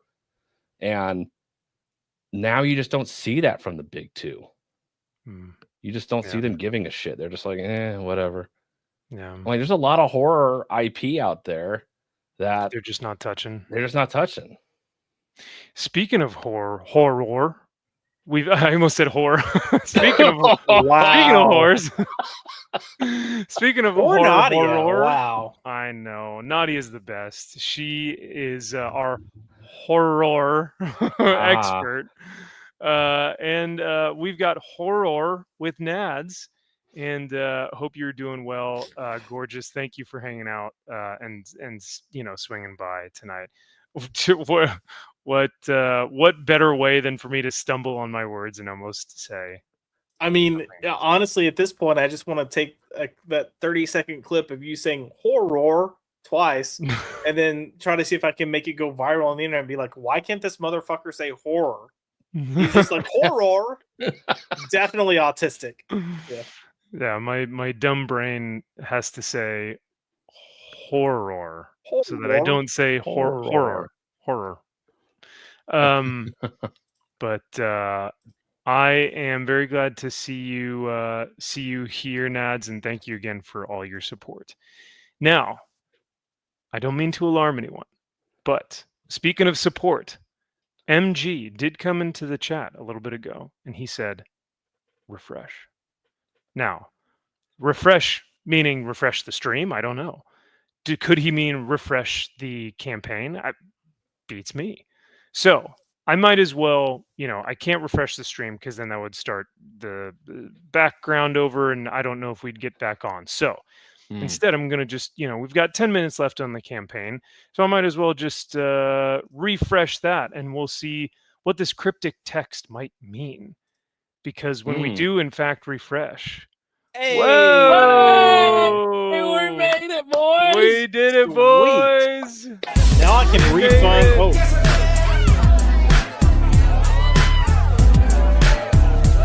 In the house. Seeds of evil. Coming at you. 7K. Yeah, buddy. Awesome. Oh, Oh, 71. awesome. Look, Oh my yeah. God. Whoa, hey. Now I can go refund $101 of Yeah. Walk it back now.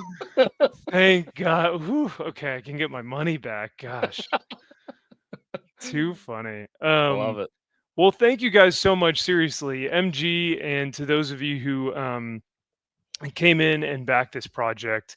I told the guys behind the scenes tonight, I said, listen, I want to do one main thing tonight, and that's support our friend Kyle, support his book, and make sure that we try and give him the best campaign possible. And not because of us, but thanks to you guys. Y'all are the ones who've been able to help us do that so effectively. So truly, we appreciate all the support and love. Yeah, we're big fans of y'all, and we couldn't have done it without you. So thank you. And with 10 minutes left to go, or 9 minutes left to go. So look at that. Yeah, time to spare. Don't wait. That J&B cover. Back it. Yes, yes, sir. I love it. If you thank you guys enough, like Max said. Thank you guys. Thank you, Max. Thank you, Josh. Everybody here.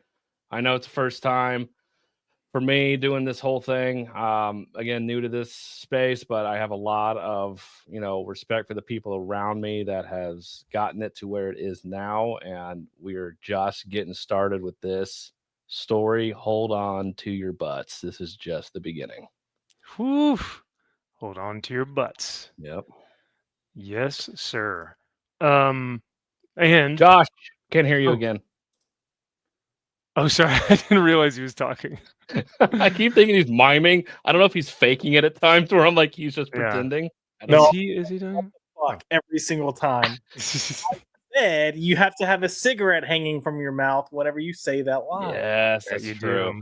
Just the edge of it. I don't even know how he does it. It's almost like it's glued to the bottom of his lip. Like, yeah. Listen, as someone who was sucking down a pack of those things a day in the Marine Corps,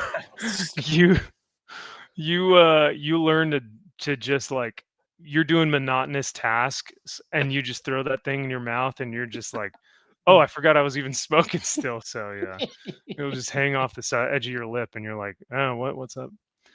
There were a few things that have shocked me in my life, like a lot. You smoking, agreed. Was like, I was like, who? I was like, the fuck? I was like, bro, you don't need to pretend you're hard to be around us. It's like, oh yeah, you're pulling a pack out like you're fucking Patrick Swayze in The Outsiders. It's like, grow the fuck up, dude. It's not 1950. Like, you're just like, what? I'm just burning heaters out here. What's going on, guys? Listen, It's like, so my learning of him smoking is more embarrassing because it was like a year or two prior. It was the year that I could only come down for one day. And Max is like, hey man, I'll walk you to your car. I was like, dude, I'm parked really fucking far away. He's like, well, I'll walk you part of the way.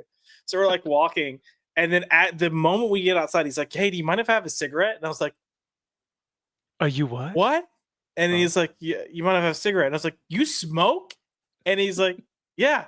I legit was like, but I never smell it on you. And I legit leaned in to smell him because I'm like, I don't fucking believe you, and I don't smell it on you. So Granted. that was my retarded self. Granted, that was the first time we ever met in person, and he smelled me. So, and we had been in a convention all day, so so it could have been a little bit of mix of con crud and bo and fat, smell, musk, but all that stuff. Man musk. All I smell is tism. Well, there's plenty of that to go around here, that's for sure. But yeah, no, I haven't smoked in a while, thankfully. But yeah, in the Marine Corps, I was just, I kept the habit going though afterwards. But it was funny, yeah, because I just pulled it out. Now the difference though is that you guys would absolutely know that I was just trying to be hard, or if I was just trying to like fake it. If I went to like, smoke down a heater and I was like, no, I love this stuff. It's great. No, it's my favorite. Like you guys would know if they got a hold of me. Well, that's when George tries to break up with Susan and he tries to start smoking. And she's like, I didn't know that you smoked. He's like, oh yeah, all the time. Always smoked.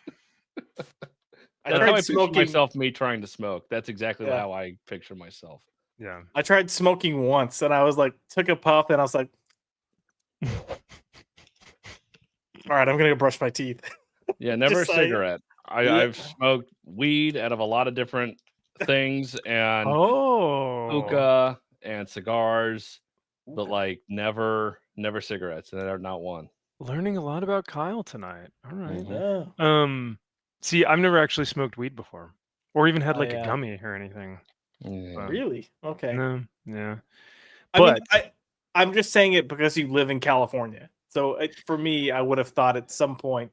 Yeah. I hate the smell of weed, especially when you're like, oh god, gives you a headache. Yeah. Yeah. But edibles, I didn't mind. All right. Dabbled in some of that. Yeah. I think I don't know what it was, but when I picked up a pack of Marlboro Reds in like Texas or something, right? Because that's just what everyone smokes. But that's not knowing that's like that's when you go hard in the paint when you've been smoking for 12 years. That's like what you pick up is Reds, the cowboy killers. And yet the Virginia Slims. But when I inhaled, I think it was because I'd been smoking pipes, like pipe tobacco, and cigars, that it almost just, I don't know, I was just like, oh, that's not too bad, like I could do that. So it was actually kind of nice.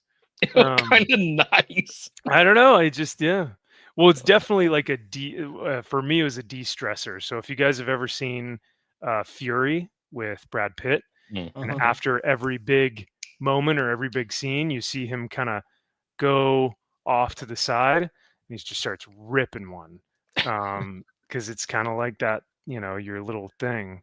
But this is kind of interesting. I never would have thought about this, but Jack says weed goes great with comic books. Maybe. Yeah, I don't know. I think you might need weed for some of them, probably. Between trying it and just choosing to have it, I think I've had it like 5 or less times. So okay. But I turn into an 8th grade girl. Like I giggle and everything. So I was get paranoid. I could see you. So my ex would get paranoid. Yeah, I would big time. Oh man, I would think everybody was like staring at me, and everybody knew that I was high and like terrified. Yeah. Well, of course, it's going to happen when you're in the investigation room or the evidence room, and you've got all that weed and you're smoking it, Kyle. I mean, of course, that people are going to be looking at you. No one's gonna miss a little bit here and there. Yeah, you just take it off the edge, and it's just Yeah, nobody cares. But yeah, no, I don't know. I just never got into the whole weed thing. I think my reaction would be I'd just want to go to sleep. Oh no, what did I miss? Nothing. Don't worry MG. about it. Yeah. Okay. Oh well, yeah, that too. Yeah. I mean, we were talking about glizzy gangs and what'd you call it? Meat missiles. Meat missiles. I almost said mouth rockets. Oh. Either one. I mean, Oh, meat God. missile, mouth rocket, they're all the same. Again. Oh, Salty, Lord. what didn't you miss? Come on. Yeah, man. What boy. did you miss is that Kyle's campaign is over 7,000. Over 7,000. It's over. Yeah, we can't say over 9,000, but we can say over 7,000. And we hit 71. We hit a new milestone. So I love it. Yeah. I love it. Look at that. Thank you, 1 guys. minute to go, 60 seconds. So Woo. we are super stoked. And yeah, any other words about the campaign or about the book or anything that before it finally closes out? No, I'm very excited for everyone to get a hold of this book. And I know we've had the preview edition out there for a while. We've had the ash can out for a while, but to get the actual story out beginning to end, you can actually see where the story goes and how it progresses. Like I'm so excited for everyone to kind of get out there and really, take the time to read this, invest in it, and understand that I really am building towards something. And it really means a lot that people have come out and supported this. It's fantastic. So just like I said, hold on to your butts. This is just the beginning. It gets wet and wild. Whew. Oh, yeah. I'm excited. I'm looking forward to it. Well, there we go. 3, 2, 1, and that is the campaign. Well done, gentlemen. Well done.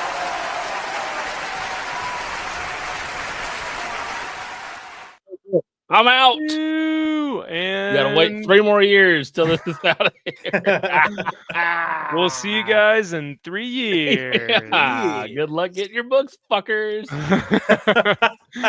Now that Kyle's got your money, who knows what's gonna happen? So now, speaking of which, will this have a what do you call this? Like a back end where you can still back it, or are we ending the campaign and they'll have to wait until there may be some other second printings or anything like that? How is that going to work?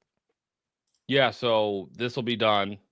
We'll fulfill all of this, and when we get this stuff actually printed, put out, and brought into us, I think the plan is Sean wants to have some of these covers like always printed. Like they'll be, so the goal is to put it into Lunar, get it distributed that way. We have some other covers we want to put out into Lunar. We're sitting on I'm just gonna go ahead and say we're sitting on Shane Connery Volk's cover for this. He did a cover.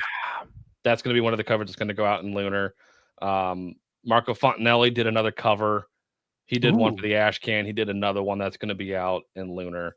So yeah, there's a few more we want to put out, and then the goal is to do some whatnot streams with Ali Garza to come out, and we're going to kind of do one together since he did one of the covers here. So, but as far as backing it here, that'll be the end of it. You'll have to find it in your local comic book shop.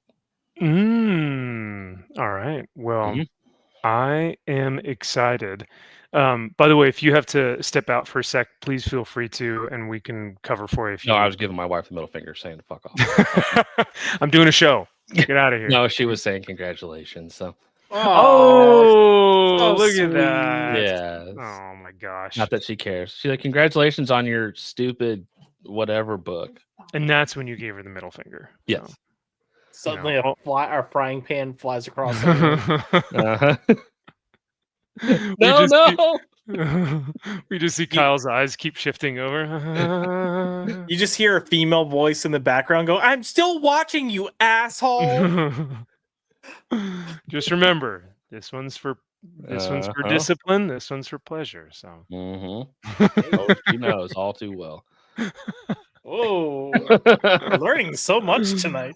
Yeah. Now I do think we have some good questions here in the chat. Jack Frost asks, "Will there be hibbity and will there be jibbity?" Oh, nothing but the best hibbity and jibbity we have Plenty. to offer. Plenty. Plenty. Hibbity aplenty. Hibbity aplenty. Jibbity aplenty. Yep. What you guys don't know is that in Kyle's book, the Native American is actually black. Correct. I mean, well,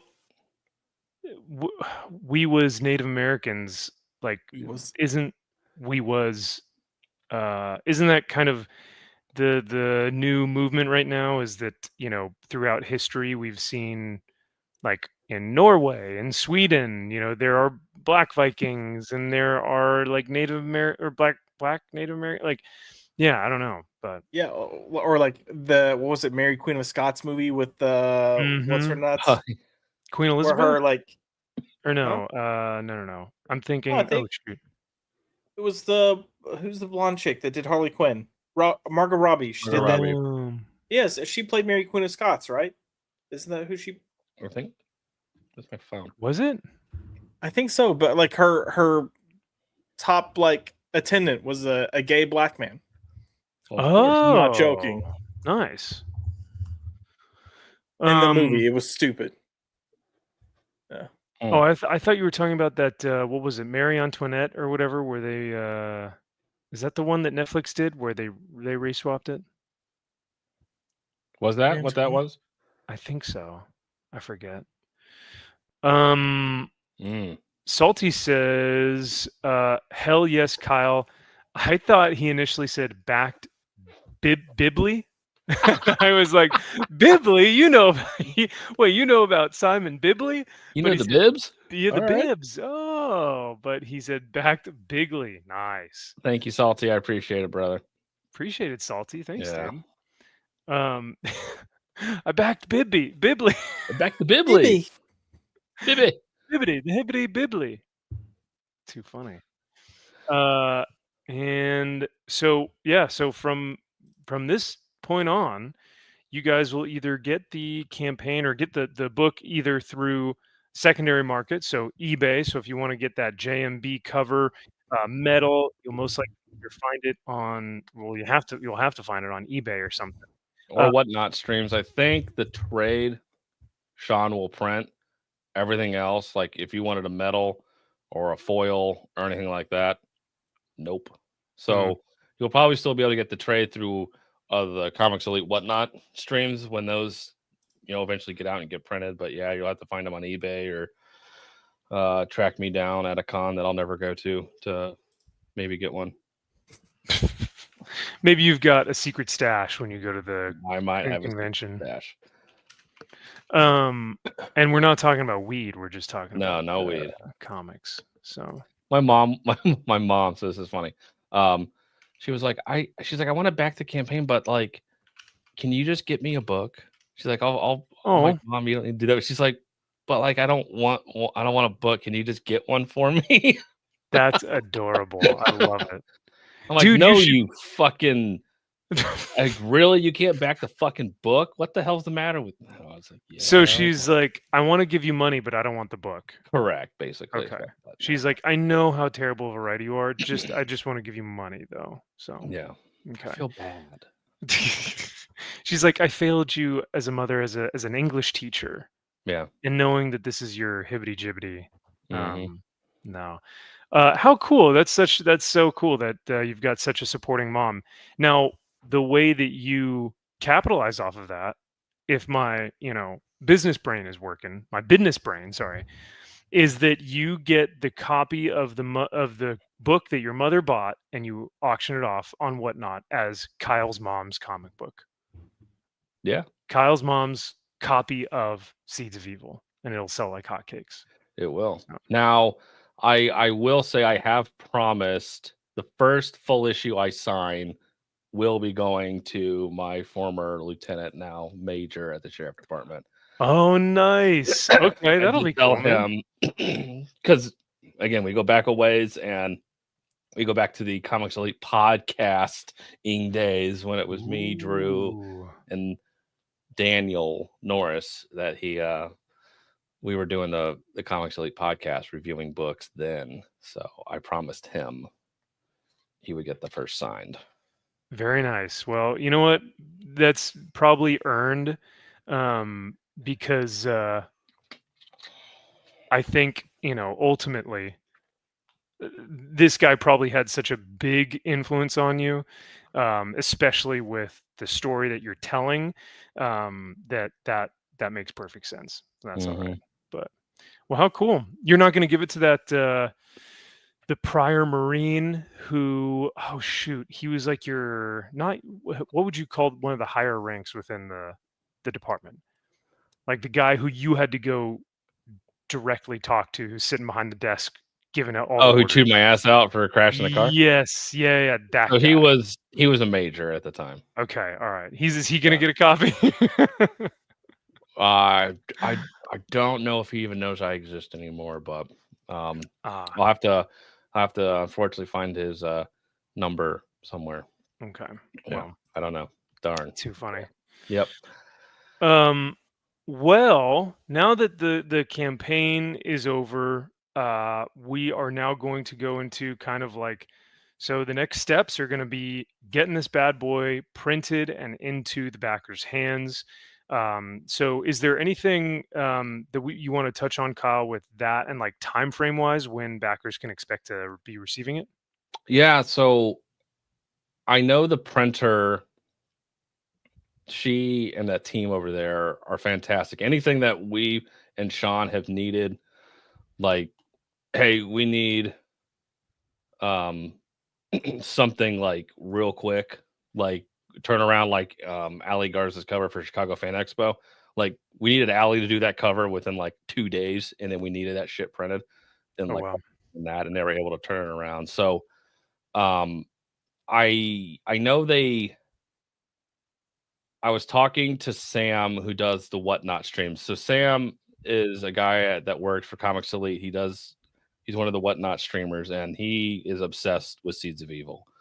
Like, he has got some big high ballers over there that were back in the book, and they're fantastic. And so he was asking when I was available to do a Whatnot stream. And so then Sean was like, well, we got to figure out printing, and because we obviously want to get these fulfilled before we start doing Whatnot streams with this stuff. So I know they were talking like October for that. So hopefully like this October. Mhm. Whoa. Okay. So it should be relatively soon-ish. Yeah. Is my assumption. I don't know if it'll be a couple months. We should start getting this stuff out, but it'll be pretty quick. So for sure before at least 2026. Oh yeah. Oh wow. Yeah. Okay. That's awesome, dude. Because it's practically September. So that's a quick turnaround time. I love it.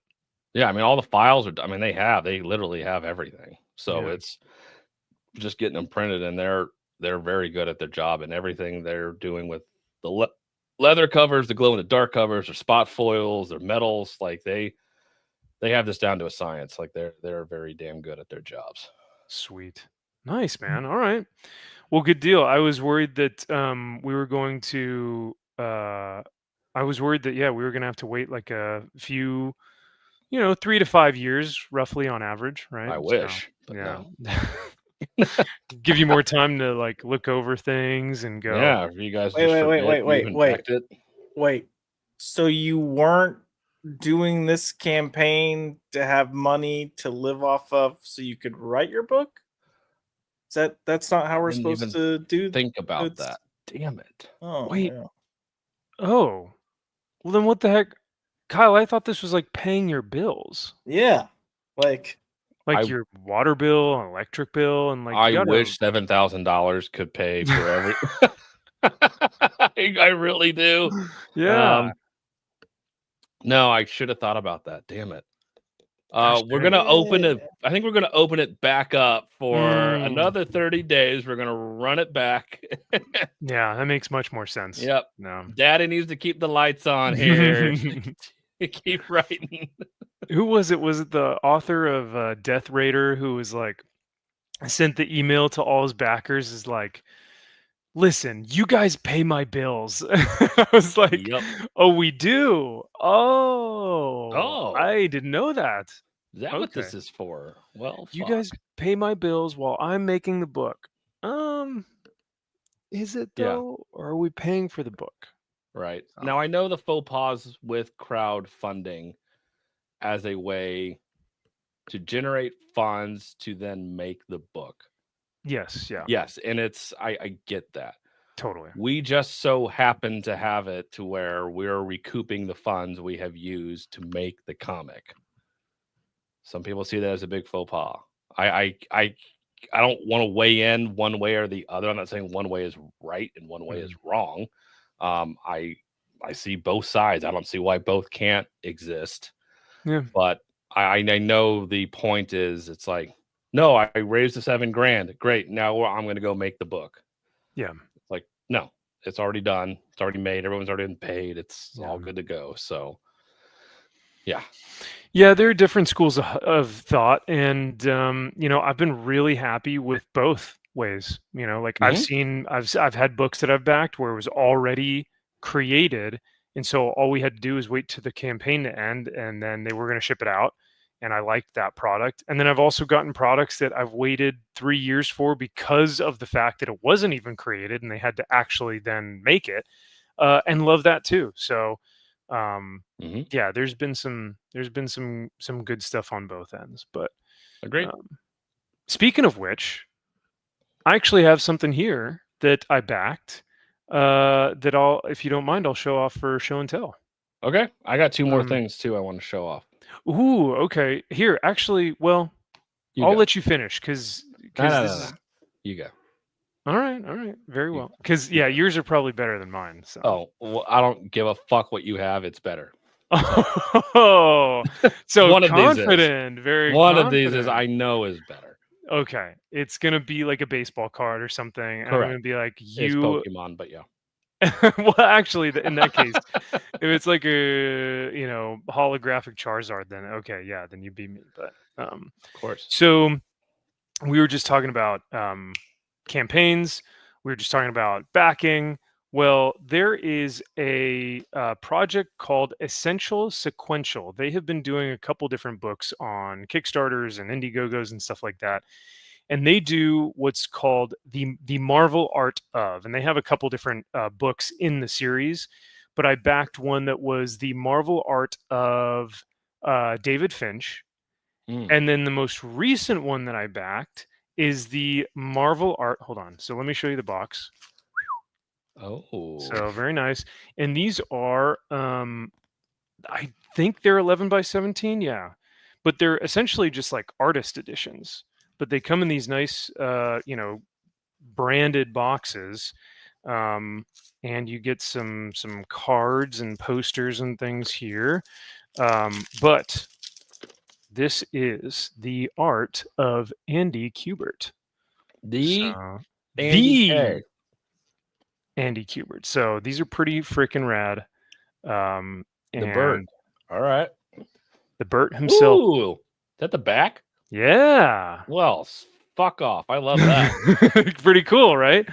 I do like that they did color and then black and white. Yeah. And then the box itself, I mean, whenever you get like an artist edition, it normally just comes in like one of those brown regular storage boxes, but they do a pretty cool like job of making the design of even just like the box. Oh, yep, there you go. Yep. That's one of the lame ones. No, I'm kidding. Very lame. Very lame. But yeah, this bad boy is pretty freaking rad. Here's the interior. Oh, nice I love it. X-Men 21? No, I don't know. That was 12. No, 12. Oh no, yeah, you're right. I got the numbers. I'm dyslexic. I got the numbers mixed up. I don't know. Now, if you were a real G, Mhm. and you ordered this bad Larry, you would have gotten a remark or they saved That's some a spot perfect of like spot for a yeah, remark. it would have been so sick. But Ah, I did not have the money, and plus, if I see him at a convention, maybe I can ask him then. you don't ask, you demand. I say, you will do this. Yeah, you just point to it and be like, I and then you believe just there's walk an away. empty space here. Yeah, I believe you forgot something, sir. And he goes like, what character? Do you want Oh, a headshot? Do you want a full, do you want a profile? Do you want to, and I just, you know what to do. You know, yeah, You yeah. just, Get- just, you don't even say words, you just make noises. Yep. But yeah, no, it's cool. It's got some like a forward, and it's actually got some reading. So if you want to do some reading about them, you can do that. But I do like how a lot of these will have the black and white, but then they'll also have the color on the other side.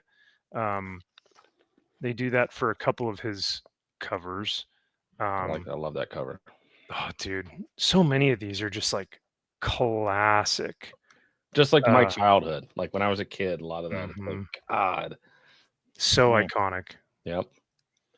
But yeah, like whenever I think of X-Men covers, I pretty much think of Andy and Adam. Now, yeah, when we went to Dallas Fan Expo, was it Andy or Adam that we saw? I think it was Andy.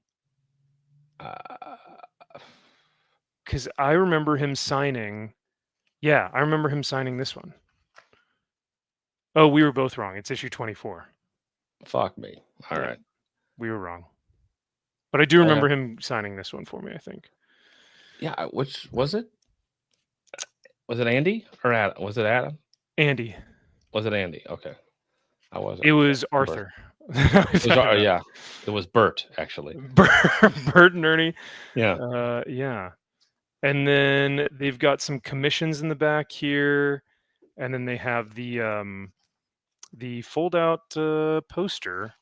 Oh, so, like, they've got the black and white, but then they also have the color. Oh, fuck yeah! So that's kind of cool. Damn. So, yeah, Essential Sequential. The stuff that they're doing over there is sick. The David Finch is the exact same thing, but just all David Finch stuff. And then you get some like cool little goodies, like some little 8.5 by 11 like pages that he's cute. Yeah. And then some Dokuman cards. The Dokuman. Dokuman, he came back and he's here. So that's what you get. Oh, those are some foil. Some hollow foils. Yeah. So Sabretooth and Wolvie. Yeah, look at that. Right. That's all you need. So that is my pick of the week. No, I'm kidding. That is my pick of the week. My show and tell for this week. And dude, that's like crazy you bring up Essential Sequential because I just went on there. I got some OA from Essential Sequential. So that's what you have right now? No. Oh, okay. I was like, well, then of course you're going to beat me. But so they also produce or they represent talent for original art. Oh. Yeah. Well, can you say who you got it from? It'll give it away.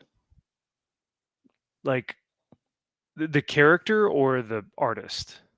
If I tell you the artist, you'll know. You'll probably know what it's from. Oh, so this isn't a commission. This is this artist. This OA was their sketch layouts for interior pages of a book.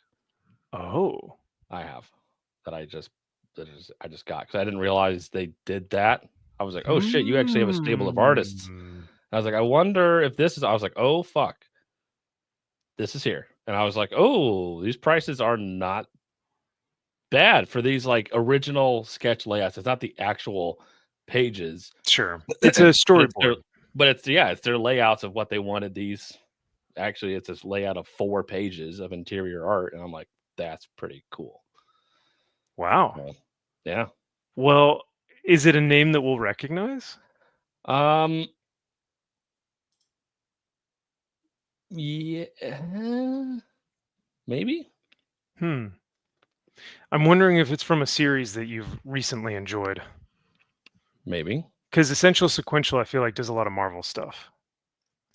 It is not a Marvel book, I can tell you that. Oh, okay. All right. Well, then. Well, yeah, because if it's David Finch, then it would probably be Image or some sort of... if I could afford David Finch, then fuck off. Yeah. Well, he is better than Jim Lee, so... Absolutely not. He would be Jim Lee. Salty says, seeing the original sketch as well as the colored cover is so important. The line art is incredible.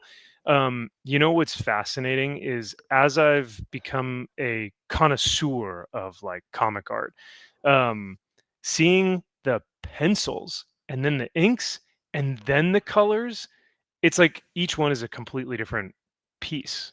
It's unreal, the difference that you get from pencils to inks and then from inks to colors. I still do think that the best medium of the three is pen and ink.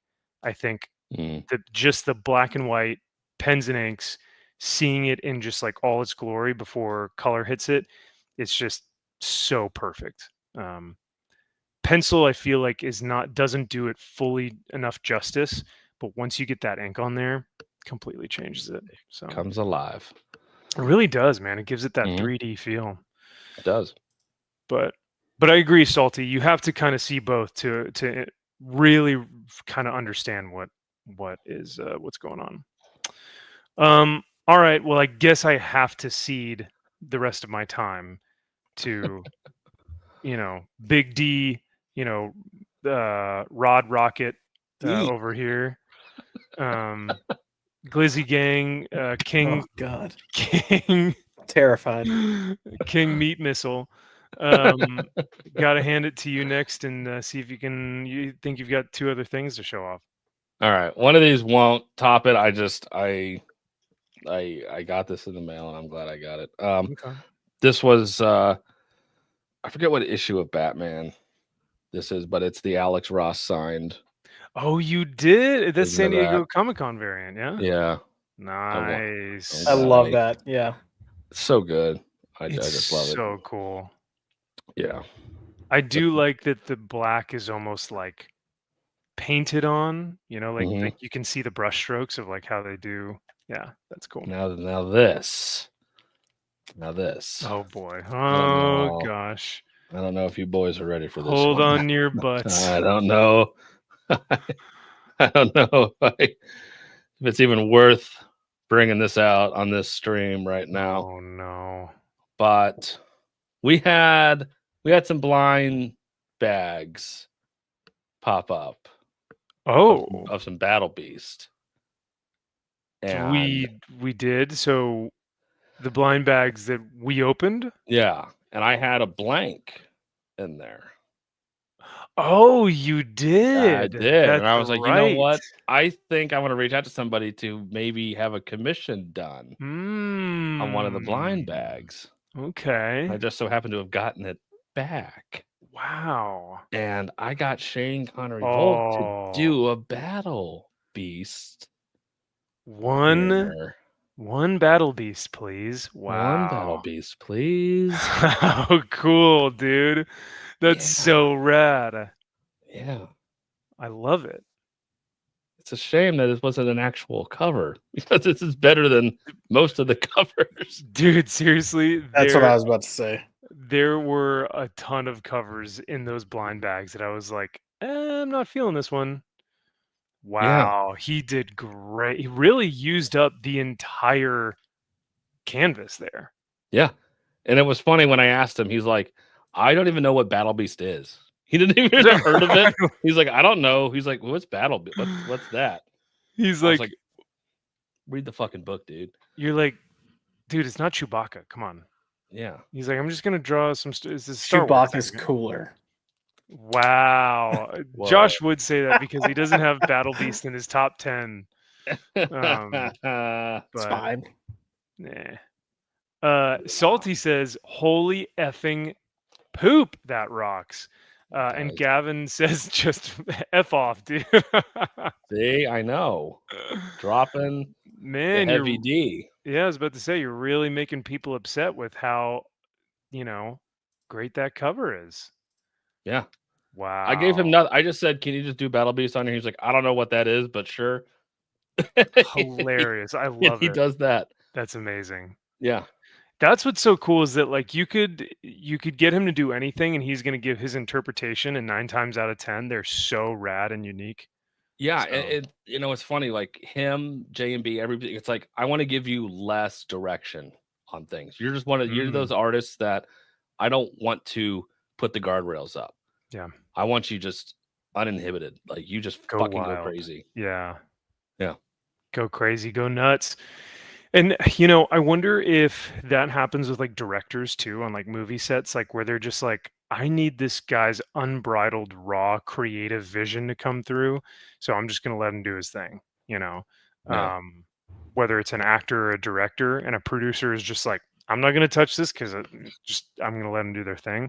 But that's cool. The fact that you trust them enough with your money that you're like, listen, I'm going to drop down a couple $100, maybe a couple thousand, I don't know, to do this thing. And you do your creative vision, right? So how cool. But yeah, Shane Connery Volk, we'll be seeing much more of him in the near future. And again, the cover he did for me, I just gave him I don't even think I had any interiors at that time. This is what the story is. And that's what he came up with. It's so cool. It's stupid how simple, and yet how it's the coolest thing you have. I mean, it's iconic. It's iconic. It's one of those images that I'm like, that's a fucking t-shirt. That's a poster. That's what that logo. is. It could be anything. It's so rad. Yeah. Mm-hmm. So,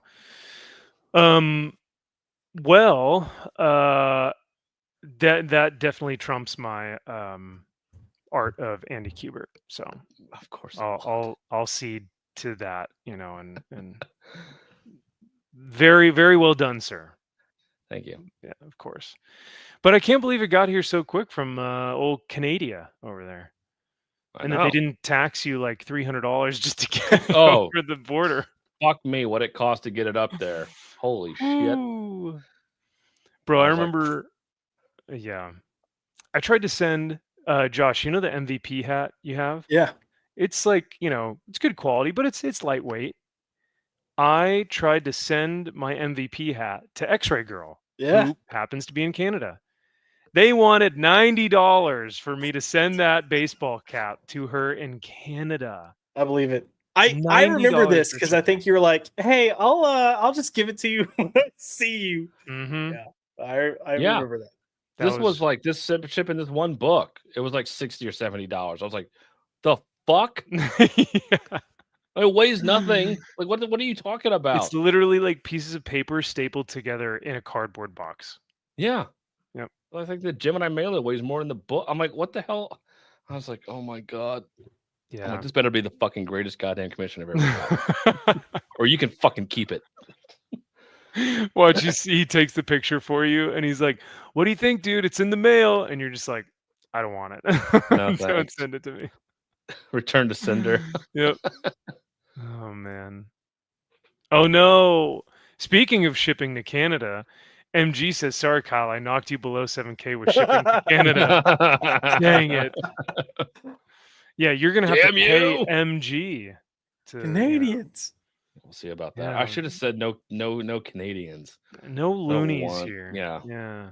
We don't want no loonies. Next campaign, I'll put no Canadians. I don't want that. Well, because Yellow Flash's campaign had the asterisk that was like, doesn't include tax and shipping. Yours can have an asterisk and it can say no loonies or dinar or euros or pounds or any other of that commie, fake currency. Money. Fake. Yeah, exactly. So I just want to go on the record that if I ever do make something and crowdfund it, I will accept all kinds of money. No, he'll be accepting all kinds of payments. Interesting trades accepted. How do I pay with a glizzy? Yeah. Oh my gosh. Yeah, that would be pretty terrifying. Maybe that can be one of your perks. It's like, for $20 or or like an add-on or a reward, instead of buying the book, you send in a glizzy and then you send the book or something stupid. Or maybe we find a thing to do that's like similar to like shoving a wooden stake through a That's comic and mhm. something like that. That's genius. But it's a glizzy. Yeah. That would actually be think about a hot dog hanging off the end of a CGC slab and it's just like God, that would be the worst decision. And then it's gonna rot on the CGC slab. Well, you just cover it in wax. It'll survive. Oh God. Do I take EBT? Of course I take EBT. I live in the hood, man. Come on. That's the only form of currency I take. Man. Yeah. Is there any other kind? It's the currency of the people. Yeah. So Someone said in one of our streams, sorry, that like with the cul-de-sac fucking steak, someone's like, you should put a hatchet through a CGC comic, The Seeds of Evil. Yeah. I mean, if Bad Idea can do it, you can do it. Yeah. Where there's a will, there's a way. Yeah. What's his name? Dinesh, right? Dinesh is friends with Sean. You just gotta Dinesh and Sean just gotta collaborate, and they just gotta figure out, because on the newsletter it said like, our researchers and scientists and engineers have been spending 7 months to figure out how to put a stake through a CGC slab without, hindering the integrity of the comic. Well, maybe they can put that research to good use with a hatchet. But what's weird is that they literally drilled a hole through a comic book. So I don't know. The comic book, it's going to have no value. Yeah. Yeah. It's literally worthless. That whole slab is worthless. Yeah, the whole point is they wanted to drill a hole. Yeah, they wanted to drill a hole through it without cracking the slab, basically. Yeah, to put bite marks on it. Found a way to do it. And then on but then you cover it with wax that looks like blood, so you can't even tell that there actually is a hole drilled through it. Like you could have just attached 2 pieces of a stake with wax. Correct. Because that's what it looks like. Yeah. It doesn't even look like the stake is going through. I mean, we spent the whole thing trying to like figure out, yeah, does this actually go through or not? And then we couldn't find an answer. And then Kyle actually found a real life copy of one and was like, yeah, no, it goes all the way through. And I was like, wow. Yep, it was real. And you can see the flakes of inside. You can see the flakes of the book that they were drilling through inside the slab. It's like, that is so dumb. You know what they're going to do? They're going to put a banana in the next one for banana number 1. Oh, God. You know it. Oh, I swear to God, if they slab a fucking banana. They got to. It's the only logical next conclusion. So. Well, it wouldn't be a chill stream, for the rest of the evening if we didn't mention some foosball. Foosball tomorrow. Or Bro. This morning, I guess. This morning, it's Saturday. This morning / tomorrow. Do you know what the first game of week 1 college SEC football is going to be? Texas. Ohio versus Texas. Ohio State University. Bro, this is the greatest opening of college football ever. These 2 Titans, and Texas is at OSU, and they're going to be handed a loss at 9:00 tomorrow morning. Amazing. Now Texas is going to win. Who do you got, Kyle? You got Texas? I think of course Texas I have Texas. Fuck Ohio State. Whoa! Wait, no. Objectively, though, put your all your problems aside. Like, who's the better team? I refuse. I can't. Oh my I can't. Then you can't weigh in. So, Josh, who do you think? And I know, I know you're an A&M guy, but who would you assume might take this tomorrow? Yeah, no, I just said I'm going Texas on this one. Sorry. All right. right. And Texas is kind of like our sworn enemy. So you know. Yeah. Now Look, I will even say, even Salty in the chat is going, dude. Texas better beat these fags in Ohio. Yeah. Well, it's fags. oh, Fajas, Fajals, yeah, the Faz. Pause. Oh man, Chad can't even be objective. Come on, listen. Here's the deal. Texas does have the Manning boy. Okay, we all know, but The GOAT. is He's the going to GOAT? be the anointed one. Is Yeah. he going to be the chosen one? Is he going to? Heisman Trophy Yeah. winner, Arch Manning. They're already Yep. talking about it. I don't know. I mean, look. Let's be honest though. That doesn't mean everything. right. Because Well, we had Johnny Football, and look how that turned out. Oh He was a no! genius. All right. Gosh, Yeah, dang it. genius that was addicted to drugs. Yeah, Hell yeah. that dude was wild. Did you see what he did at A&M though? He fucking lit that shit up. Yeah, he's from Tyler. See? Well, no wonder he's a crazy nut job. No, I'm kidding. No, for real though, dude. There's so many stories about it. His family's always been fucking crazy, so Oh wow. it's only a matter of time. You know who? Yeah, no, he's a freaking. I have one of his signed football cards Insane. actually with a piece of his Browns jersey in it. Why? Out of everyone you could have chosen, why him? Fucking Johnny Football? Are you kidding me? I mean, The when you get the name Johnny Football, that's very telling that like you got some talent. And Did you watch college football when he played college football? No one knew who the fuck Texas A&M was. Well, I mean, yeah, but Max, the dude showed up, and now correct me if I'm wrong, but the dude showed up to, if everyone's touting this Manning kid, right? Manning boys, the Manning legend. Well, Johnny Football showed up to the Manning's training camp, drunk as a skunk, hungover as all hell, is probably still high out of his mind, and didn't perform well at all, and just completely wasted an opportunity. The guy's an idiot, but yeah, and look what he was able to accomplish being drunk half the time in college. Imagine if he was sober. Yeah. No, for real though. For real. Yeah. Or maybe he could only perform while he was drunk or high. I don't know. Well, there is a little bit of that to be made. But did you watch his I think was it on Netflix, his documentary? No. Oh my god, it is so good.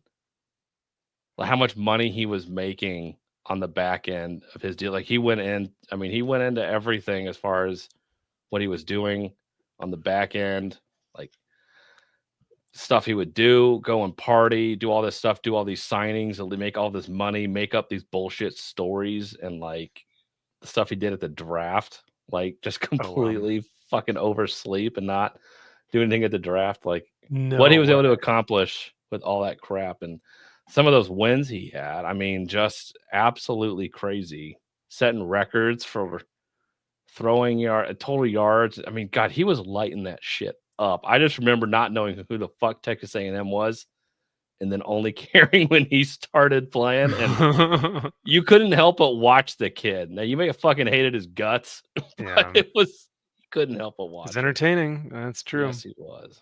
Kyle says he was lighting that shit up, and I think a little bit of cocaine. That too. Yeah, got tiger blood. A little. Yeah. He was the Charlie Sheen of the NFL. So, I am on a drug, and that drug is called Charlie Sheen. I mean, Texas hopefully has a solid O-line to keep little Arch safe. Yeah, man, there's a certain pride that comes with being on the O-line because you got to think about what you're doing, what you're protecting, and what's on the line. Which is why they're offering the cool thing about the O-line is they're offering O-linemen more money these days, and actually they're starting younger kids off at O-line and D-line positions. So a lot of these young guys at 10, 12 years old, they're really interested. They want to be quarterback. They want to be a receiver. They want to be a, whatever. But now there's like, I think it's called Big Boy Camp or something. And it's in Texas, and they're starting these younger kids off that are a little bit bigger, and they're training them how to be like top level O linemen. And so I think there's going to be a resurgence of like these kids who used to be bullied. Now they're going to be like the ones that people are like, you're an offensive lineman? Whoa, that's cool. So it was far past my time because O linemen were always lame. So I was always oh yeah, no one wanted to be an O line. It's like, that's stupid. They're like, what? You have a position? What? Yeah. I don't even know you're on the field. It's like, oh, thanks.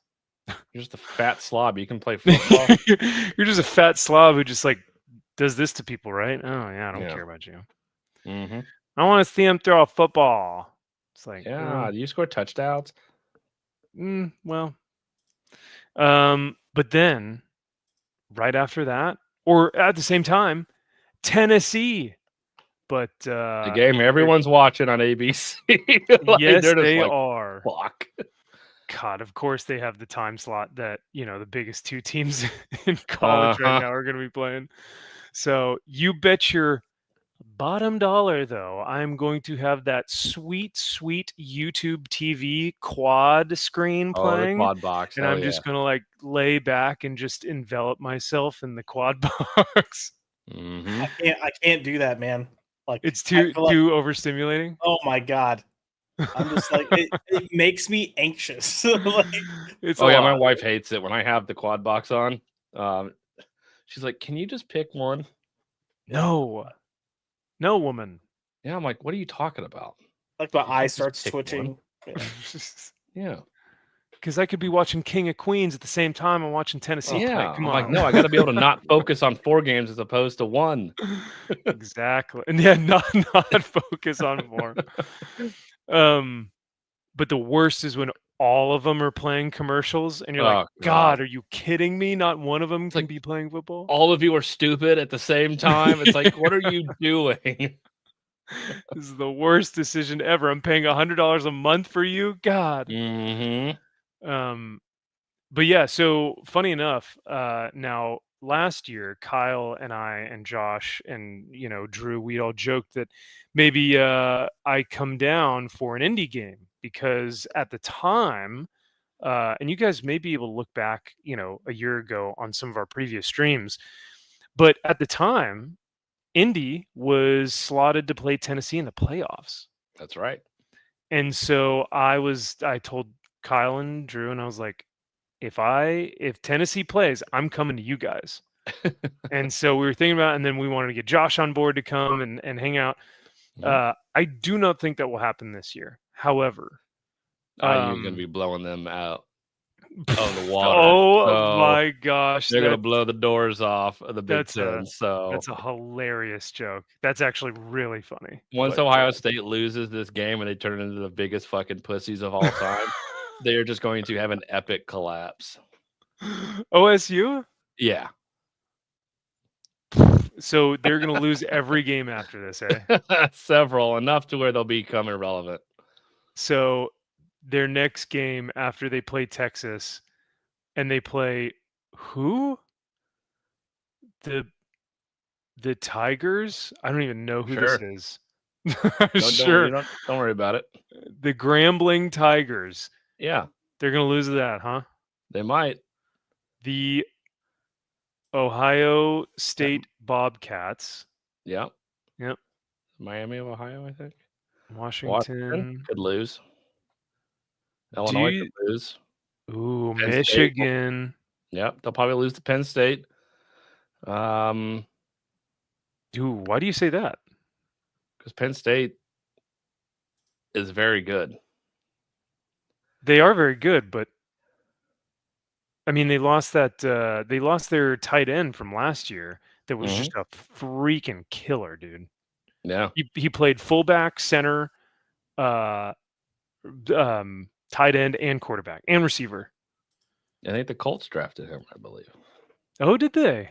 I believe so. Well, then I'm really sorry because that's a team that he will not do anything on. So we don't know about that. He may take over, and you never know. You never know. I mean, I hope he does something. The kid's super talented, but I feel bad that he went to the Colts. I think he did. I'm pretty sure he did. Salty says, I'm going to be drinking coffee in my pajamas, screaming profanity about the Buckeyes on my big screen.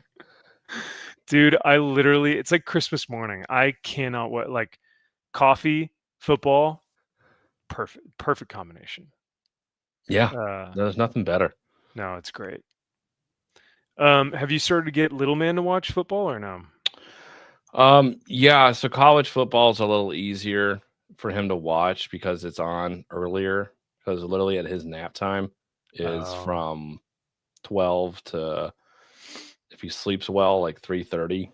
So he misses a lot of the NFL games, but and then by the time he goes to bed at 7, so not a lot of Sunday night, Monday night football. So yeah, he'll watch college football for sure.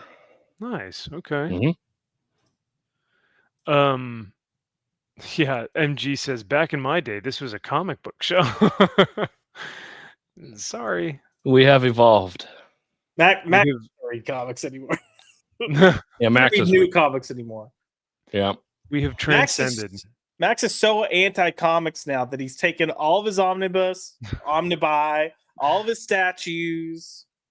I just got rid of them all. Threw them all away. Yep. Tossed them. He's got this Jesse J looking background going on. Yeah. Who reads guys? Why should I read comics when like the industry is saved? When like all comics are good now, so I don't need to read anything anymore. Next time we see him, he's going to be in Birkenstocks. You know. Oh boy.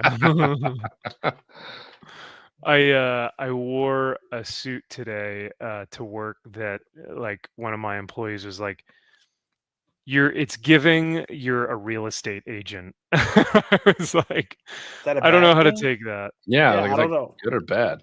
I was like, I guess that's a good thing. Yeah, I would have been like a good real estate agent. Yeah. Hopefully. Like, am I closing deals? Is that what I'm doing? What am I doing? Or you could be like Honey and Vinegar, Vic Vinegar and Hugh Honey from It's Always Sunny in Philadelphia, where the two of them start selling houses, and they do the good cop bad cop routine. Yeah. Let's see. So those are the only 2 games at 9 that are really going to be of any interest. I am, at least to me, I am super interested to see how Tennessee does this year, because I don't think they're that good, but I'm genuinely curious because I want to see if they have potential for maybe the coming years. So we'll see. All right. Navy. All right. Should be interesting. The Navy. All right. West Virginia's playing RMU. All right. Kentucky's playing Toledo. IU. There they are playing somebody. Old Dominion. All right. Oh, the Monarchs. Okay. Yeah. Tickets as low as $33. There you go. Man, you guys really have some demand. Hell yeah. Gosh, y'all's schedule is embarrassing. Housh. I'm so sorry. Watch it. Watch it. Watch it. Watch it. You guys play a bunch of libtards on the 27th. That's Old Dominion's record. That's Old Dominion's schedule. Oh, never mind. That's why I was like, wait, who are these? Yeah, Old Dominion's going to play a bunch of places you never heard of. Yeah. They make their money getting their asses beat by real teams. By IU. Let's see. Georgia was that Marshall? No, there's a Clemson game. Clemson versus, where are they? Oh, here are your boys. A&M at UTSA. Here we go. Clemson at LSU, bro. Oh man, that's gonna be. That's the first game they play. Oh yeah, that's a 4:30 game. That'll be so fun. That's like prime time. Yeah, buddy. That'll be. I mean, Texas Ohio State is fucking prime time, but yeah. I mean, what's the late game then? No, not SC. No one cares about SC anymore. No. SMU. Hey, ACU. That's a late game. Playing Tulsa. Oh boy. Oh, good The for barn them. burner. Yep. ASU versus Northern Arizona Lumberjacks. Okay. Arizona, Hawaii, UCLA, Utah. Yeah, not really too many interesting night games. All right. Now, granted, these are all PSTs or Pacific time, so these might be a little bit different for everyone else. But BYU, Ole Miss. So I keep hearing Ole Miss is going to be garbage this year. I don't know if that's true or not, but I haven't seen anything. Ole Miss is always one of those teams that I never had any faith in. Oh, but really? Everybody always talks about Ole Miss. I'm just like, eh. Yeah, whatever. They're those teams that are just upset. Like they'll just come in and occasionally win and fucking screw somebody's season over. That's I would say that's kind of like South Carolina, but South Carolina actually has like grit and like some freaking talent on that team. Word. Some freaking dudes. But yeah, this will be fun. Clemson, LSU. Our boy Cajun Corey, who's always in the chat, he's a big LSU guy. So I'm interested to hear his take on LSU. Yep. I don't know if I've ever seen Corey without something LSU on. That's true, actually. He's got the purple like collared shirt. And he doesn't even live in Louisiana anymore. So you know, but he's still daily representing somehow. Bro, I love his devotion to the Tigers. Yeah, it's crazy. It's great. Well, we'll see how fast Brian Kelly loses his job this season. No. Who was it? It was like I was listening to a show or a podcast and they were saying like if one of these teams if Oklahoma doesn't run a train on Illinois State where it's like 56-0, they should just walk the coach off the field and just be like, okay, buddy, you know, it's been a fun run, but you're gone. You're gone. I don't know why, but I just thought that was so funny. A lot to be said for that. Yep. Yeah. Florida. Yeah, Florida. I don't know what the hell they're going to do with their quarterback and everything going on down there. Oh, what's going on with old Gator quarterback? I think they went away from all their. It was one of their backups they had in last year, and he's going to be kind of trying to take over the team this year. So everyone's expecting him to do well. So we'll see how the young buck does. The young buck. All right. Yep. Okay. Good deal. Well, yeah, it should be a really, really fun weekend of football. Excited. I cannot wait. And thank the Lord, because they're not only playing. So like on Sunday, South Carolina is playing, Notre Dame is playing, and then Monday, TCU and North Carolina play. So like every day we have a game this week or this weekend. And feels good to be back. Feels good to be back, man. Because NFL sure ain't holding that up. They don't come back for another week or two. So. Yeah, is it next Thursday? Yeah, this coming Thursday. So it's like, oh, cool. But who watches the NFL? We watch for the Vikings cheerleaders, Josh. Come on. No, fucking no. Burn it to the ground. Nope. Nope. They pop, lock, and drop it. Yeah, they do. But on all seriousness, like I would much rather watch college football than NFL. Mm-hmm. I don't know, man. There's just there's a certain energy to it. The players are fun to watch. The fans are fun to watch. The heart is there, and now I will say NFL is way more polished, and you get to see like freaking athletes. It's incredible some of the stunts that these guys do. Like watching was it Saquon? Who's the Eagles running back? Yeah, Saquon Barkley. Yeah, dude, like watching him last season, I'm like, how's a human being physically capable of these feats of athleticism? So yeah, it's peak. It's like the top tier athletes from the 1% of the 1% of the 0.111000001%. Yeah, it'll be great. And they're taking on the Dallas Cowboys, who stupidly just gave up Micah Parsons, their best player. And you got Jerry Jones saying, Jerry, "Oh, we don't need him to win. All right, I think we're going to be a better team now that we don't have our best player." It's going to be sounds good. like Jerry Jones. dude. Yep. Imagine being a Cowboys fan and listening to Jerry Jones say that. Like, how are you not livid So every day of your life? My coworker was pissed the Of moment that happened. course. Like, so pissed that he left work yesterday and didn't even say bye. He was just like, Oh wow. A once in a generation pass rusher, and uh, you just give him up because you got butt hurt Yep. about doing a contract with him. And it's like, Oh my damn, bro. And everyone knows it too, because I was at the gym this morning, and on every TV that was playing, Get a Good Morning Football, Get Up, or what's the other one? Like, any type of Sports Center show that's on. Every channel had that topic. They were all talking about the same exact thing. How could this happen? What are they going to do? Giving him to Green Bay. Now, Green Bay is already going to be. I mean, I've heard people saying that they may be a sleeper this year and could actually be a pretty good team. But I don't know about that. But all I know is just that's wild that old Jerry. We don't need this all-time all-star defensive end. He was rushing the passer, all right. And now everyone knows when you rush the passer, you just run the ball. And everyone was just running the ball when we had an all-time pass rusher. So now we got to stop the run. And how do you do that? Get some guys in the middle. All right, we don't need a pass rusher anymore. It's like you're doing a good. You can try to spin this all you want, Jerry.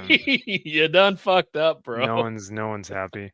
You're doing a good Matthew McConaughey. I feel like you kind of were. That it was slipping into Matt. Yeah, I feel like Jerry is too old and senile and decrepit though to have that kind of voice, because he's like what 95 or something, and his girlfriend's 20. I think so. Smart man. Yep. I mean, he's say got it all smart figured man. Oh God. out. Can you imagine having to listen to a 20-year-old? Like, dude, if I'm 95, I'm not gonna want. I listen to a 2-year-old. It's probably the same thing. Exactly. But your 2-year-old's gonna grow up a little bit, and you can tell him, what the fuck to do.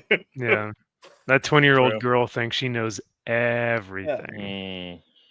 So, MG says Max got whipped by a feminist throughout all his comics, and that's a good thing. And that's a good thing. That's a good thing. Yeah, no, I started dating someone, and she was like, "What is all this stuff?" And I was like, "Oh, it's my passion. It's like my hobby." She's like, "It's lame. Get rid of it." I was your passion and hobby. I want to be your passion. I should be the only thing in your life. And I was like, "Yes, you're right. Yes, Mommy. I love you. I've been reading too much Tom King. You're right. Oh, can I sit in my cuck chair, please?" Oh man, can you break the statues in front of me, please, while I sit in my cuck chair? God, she's like ripping my comics as I'm sitting in the chair. Well, MG, how'd you know, dude? Yeah. Salty says I'm a lifelong Packer fan and shareholder. Whoa, that's awesome, dude. We paid a very steep price for Parsons. I believe it. Wow. You hope he's worth it. Yep. I mean, Packers have been known for their for a good defense. They had Clay Matthews on there at one point, right? Yes, they did. Just crushing. Salty says Jones and Belichick can take their girlfriends to daycare. That's pretty good. Well, yeah, so it'll be a fun weekend for college football, fun long weekend for the Labor Day. You guys got any plans other than that? Just hanging out? Just hanging. Good deal. Josh, do you have to work? Yeah, working tomorrow, but we're off Monday, which is fine. We were gonna do some lake stuff, but it's supposed to rain all weekend here, so I was like, well, okay. Maybe I'll stay home and read some comics. I'm okay with that. Okay. What's been coming out that's been good? Anything like Your mom. Yeah, What? you guys are right. Oh! I'm so sorry. I have not read a comic in like 2 weeks. So Robin and Batman. Yep. Yeah. okay. Nice. I mean, honestly, Transformers. We got one more issue left of this team, and Yeah. what else is there? Some I'm still indie really stuff. enjoying Hyde Street. Oh, interesting. The Twilight Yep. Zone Ghost Machine book. Yeah. Yeah, I feel like it's Sean really didn't kind of order it. what a retard. I know. Sean, what? He said he Is wasn't he- ordering it. Okay. That's odd. Did But you I'm say like, why? But you'll find other random bullshit. You fucking order this Yeah. garbage that sucks, but it's like, Ugh. Oh well, you should do all the ordering for him. I don't want that fucking responsibility. That's a good point. Because I would be ordering like 3 books. Yeah. 3 books of each title, and they'd be like Marvel and DC. Be like, yep, that's too much, too many. Mm-hmm. Yes, Salty. I read Escape, and I really liked it. But I don't want to jump in being like, oh, this book's amazing, because here's the thing with the Reminder. It's like I alternate with every release he has. I really like it, and then I don't like it. I really like it, and I don't like it. And Escape for me is I really liked it. Also, it's got dogs, man. It's dog people. Yeah. I loved it. I thought it was great. The only time you're gonna see me go like, "What the fuck? Why did you do this?" If the dog people thing or furries, and then I'm like, "No, get the fuck out of here." Oh no! Yeah, that could happen. Or the pups or whatever the hell they call themselves, which pup play. Yeah. God, that sounds terrible.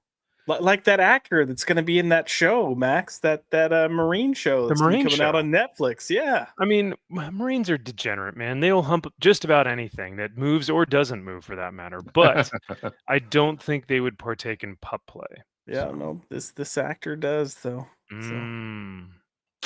I can see that Netflix really wanted to get a good representation of the Marine Corps then. So right. Yeah. Kyle, why am I getting an email that says we've collected your pledge for Seeds of Evil #1? That's Kickstarter. That's not me, bro. Because Kyle's got bills to pay. That's right. Yeah. Well, hopefully that lights are on still, right? Yeah, that's good.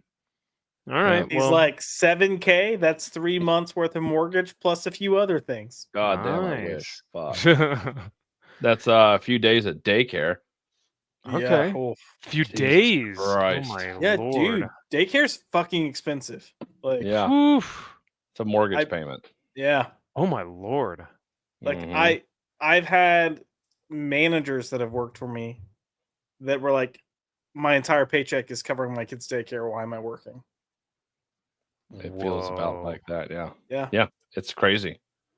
That's terrifying, man. Yeah. I mean, I did notice because I was talking to a couple of clients that were asking about like, their careers and how their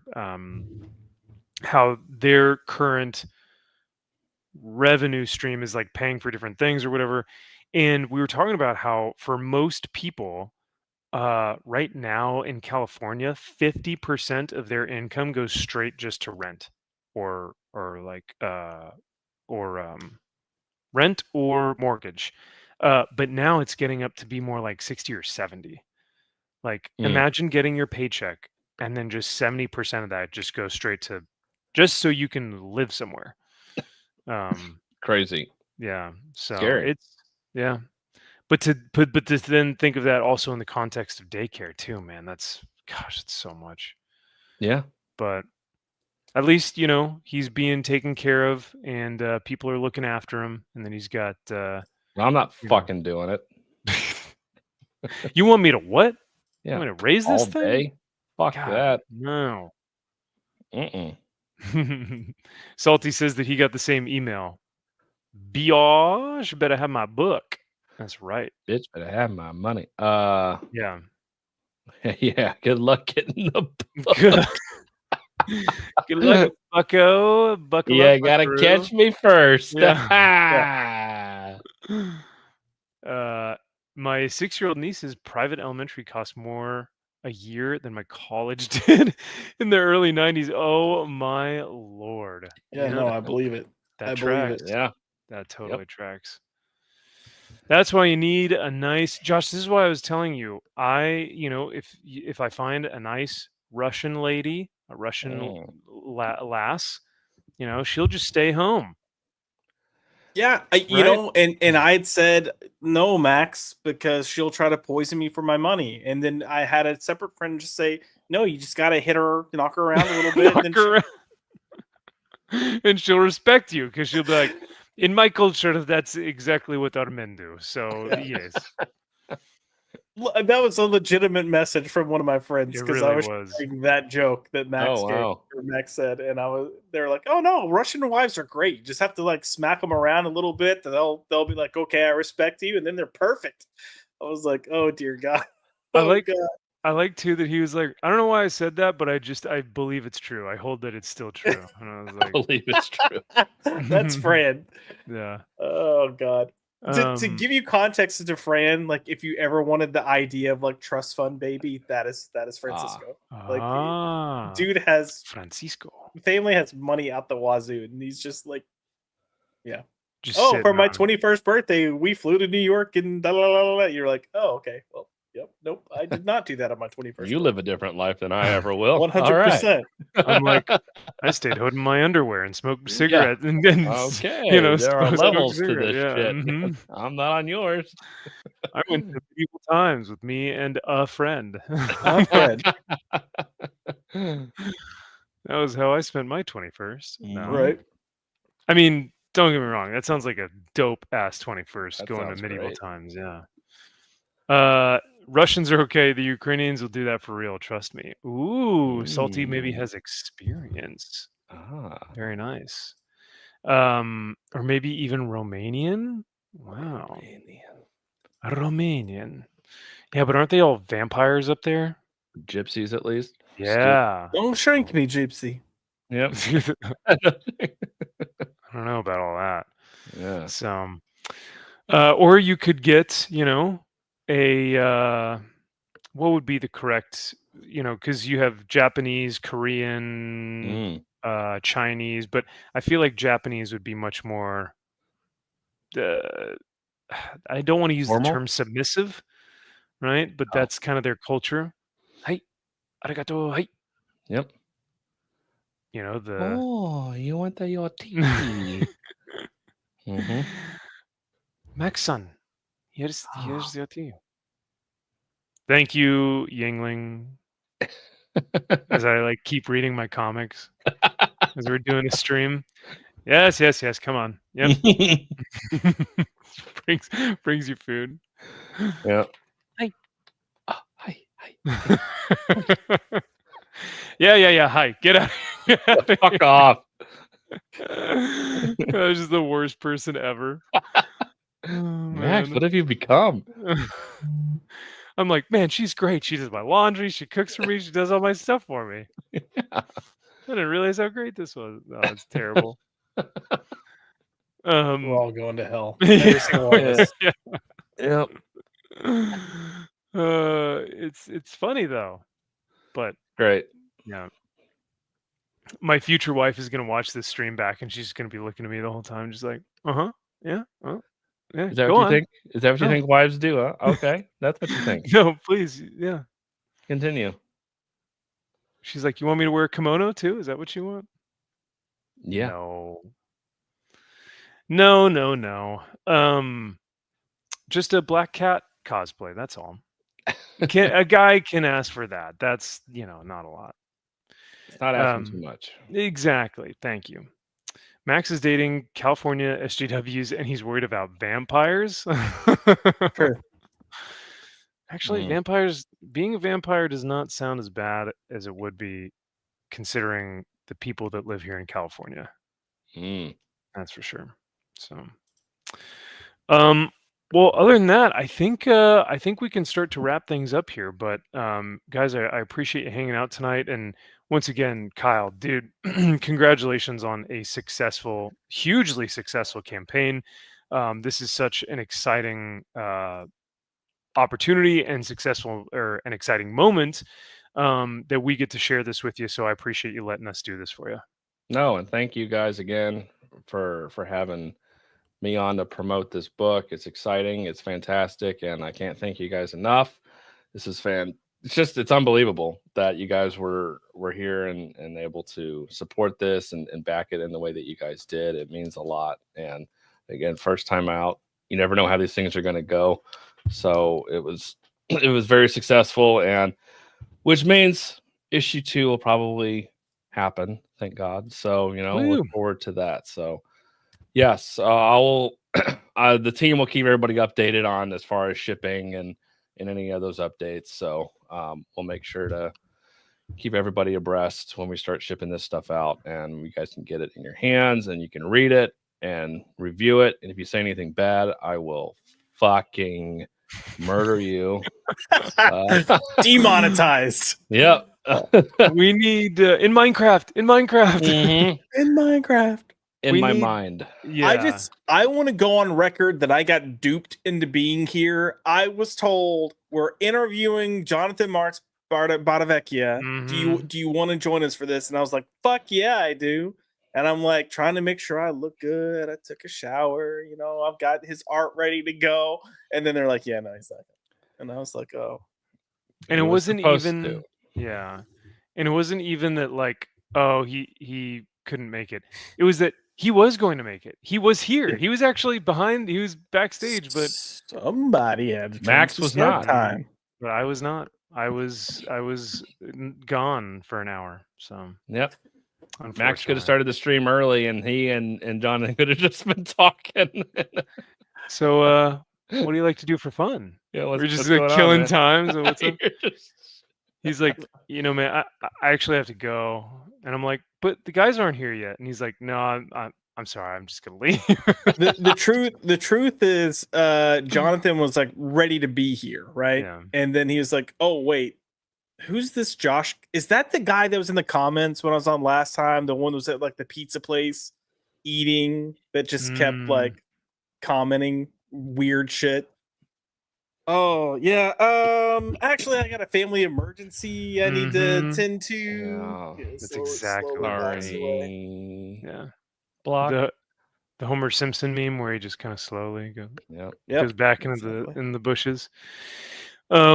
No, we would love to have him on again, but there was just scheduling conflicts, and I had the show going a little bit later tonight, so unfortunately we didn't have him hop on. But we are super stoked for his new cover and just for the time and effort that he's put in to support Kyle and this project, and also just to, hang out with us nerds. Because why would anyone do that? So yeah, very, very good point. Yeah, I don't know. But once again, congrats to Kyle. Awesome, huge success. We can't wait to get this book in our hands. And like Kyle mentioned, you guys will see the progress on this bad boy. You can find the link to this project in the description of this video. It's also pinned in the chat. So if you want to get updates, or if you want to see what some of the pledges were and the covers and things like that, you can go on there. But for now, keep your eyes out. Go to your local comic shop and keep your eyes out for the LCS version of Seeds of Evil that is going to come to a comic shop near you. If they order it. So you tell your comic shop owners or whomever does the FOC, yes, when it drops on FOC eventually, tell them to order 5,000 copies at least. At least of the two different ones. Well, correct. Are you doing the black and white? Or no? I don't know if he's going to do a black and white. Actually, I'm not sure. Well, if you do, get every variant, get every cover, get every variant, and order 5,000 copies of each. Correct. So, yep. And we'll do a blind bag of one, and every 200,000 will have a something. I don't fucking know. It'll have a hatchet in it, and then you'll have a hatchet in it, and I'll throw it at your face. in Minecraft. And In then Minecraft. But how will we ever know if it's one with a hatchet in it? yeah, You That's a won't. good- Yeah, that's the crazy thing. that's They'll wild. all be in hatchet-shaped boxes. Perfect. That's brilliant. That is true genius. And then once you get it, you can be like the hero Joan of Arc from Scotland, who pulled out the axe and the knife and was like, "Get the fuck away from me!" And then you'll be able to be a hero. So you'll be I able like to it. stop the crime in your area because of Kyle's comic book. How about that? I'm loving it. Yeah. Ooh, here we go. Scalp variant blind bag. Yeah. You just get a bloody, wet, like sopping piece of hair and skin. Yeah. It'll be my own hair. It'll be all just cut off pieces of my Mm. scalp. I'm sorry, I can't donate to you or go on that journey with you, my friend. But you guys will have plenty to spare. Yeah. Salty says, "Thanks for the laughs tonight, lads. Congrats, Kyle. Very much look forward to the book. No mic drops from Josh." Oh, Salty, you just missed my mic drops. They were every like 2 minutes at the beginning of the stream. Oh, Pissing me off. did Salty mean your mic drops, meaning like them actually dropping connection, or did he mean Yeah. mic drops where you were just so hot, coming in hot with like a hot take? I mean, Salty's base, so he clearly means both. But yeah, that's fair. No, damn it, Josh moments while Salty was here. Ah, that's what he meant. I mean, he is pretty based because he gave us a $2 super sticker. Well, thank you so much, man. That means a ton. Go ahead. We're good. Not only do you support Kyle here, but you support me as well, and I'm very grateful for that. So thank you so much, man. Jack asks, "Is there going to be a slabbed version of Seeds of Evil with a tomahawk smashed through it?" See? People are thinking. They're already getting. Hey, we got back some medals that I took pictures of that we the Voodoo covers, the medals that we did. Some of those came back 9.9s. So whoa! I might throw a fucking tomahawk through that piece of shit. Yeah. What we can do. Wow. 9.9, eh? All right. And it's a metal cover, so. Oh. Mm-hmm. I mean, to be fair, the 9.9s are the new 9.9s are the new 9.8s. Correct. Like 9.8s are kind of seen as like the 9.6s now. They're kind of like, that's cool, but it's not a 9.9. This is true. So hey, it's a CBCS. Oh, well, then it's worthless. 9.9. Yeah. Then it has no value. Oh, wait. Got it right there. Oh my gosh, look at that. It really is 9.9. 9.9. 9.9. Now, does it say this comic is a vampire? Not yet. God. It's going to say this comic's a piece of shit. Maybe that, yeah. Destroyed with a tomahawk. That would be pretty cool. Oh, this comic is evil. Something, the embodiment of evil or something, and it's possessed and needed to be vanquished. Dude, what if you put like water in it and that's holy water? Like it's been blessed by the Vatican. Like I want to vomit the more we're talking about this because Bad Idea is thinking of this stupid shit. Bad Idea is racking their brain and going like, that's brilliant. Yeah. Why didn't we think of that? I don't know, man. We got all kinds of ideas. Yeah. I assure you that even the worst of our ideas, the most asinine and just completely bonkers that we could think of, Bad Idea would still outweigh it. So yes. So with all that being said, it is a pleasure to hang out with you guys and not only my wonderful friends and panelists, but you guys, the chat, for all of you supporting us and hanging out with us this evening. Have a wonderful Labor Day weekend. Go watch some football, hang out with your family, eat some glizzies, and just enjoy it. Yeah. And enjoy your time off. And we will see you guys soon. But in the meantime, stay tuned to more Seeds of Evil because Kyle's still got more coming, and we're excited for future projects. Anything else before we head out? Said it perfectly. Excellent. Cheers. We'll see you guys soon. Bye.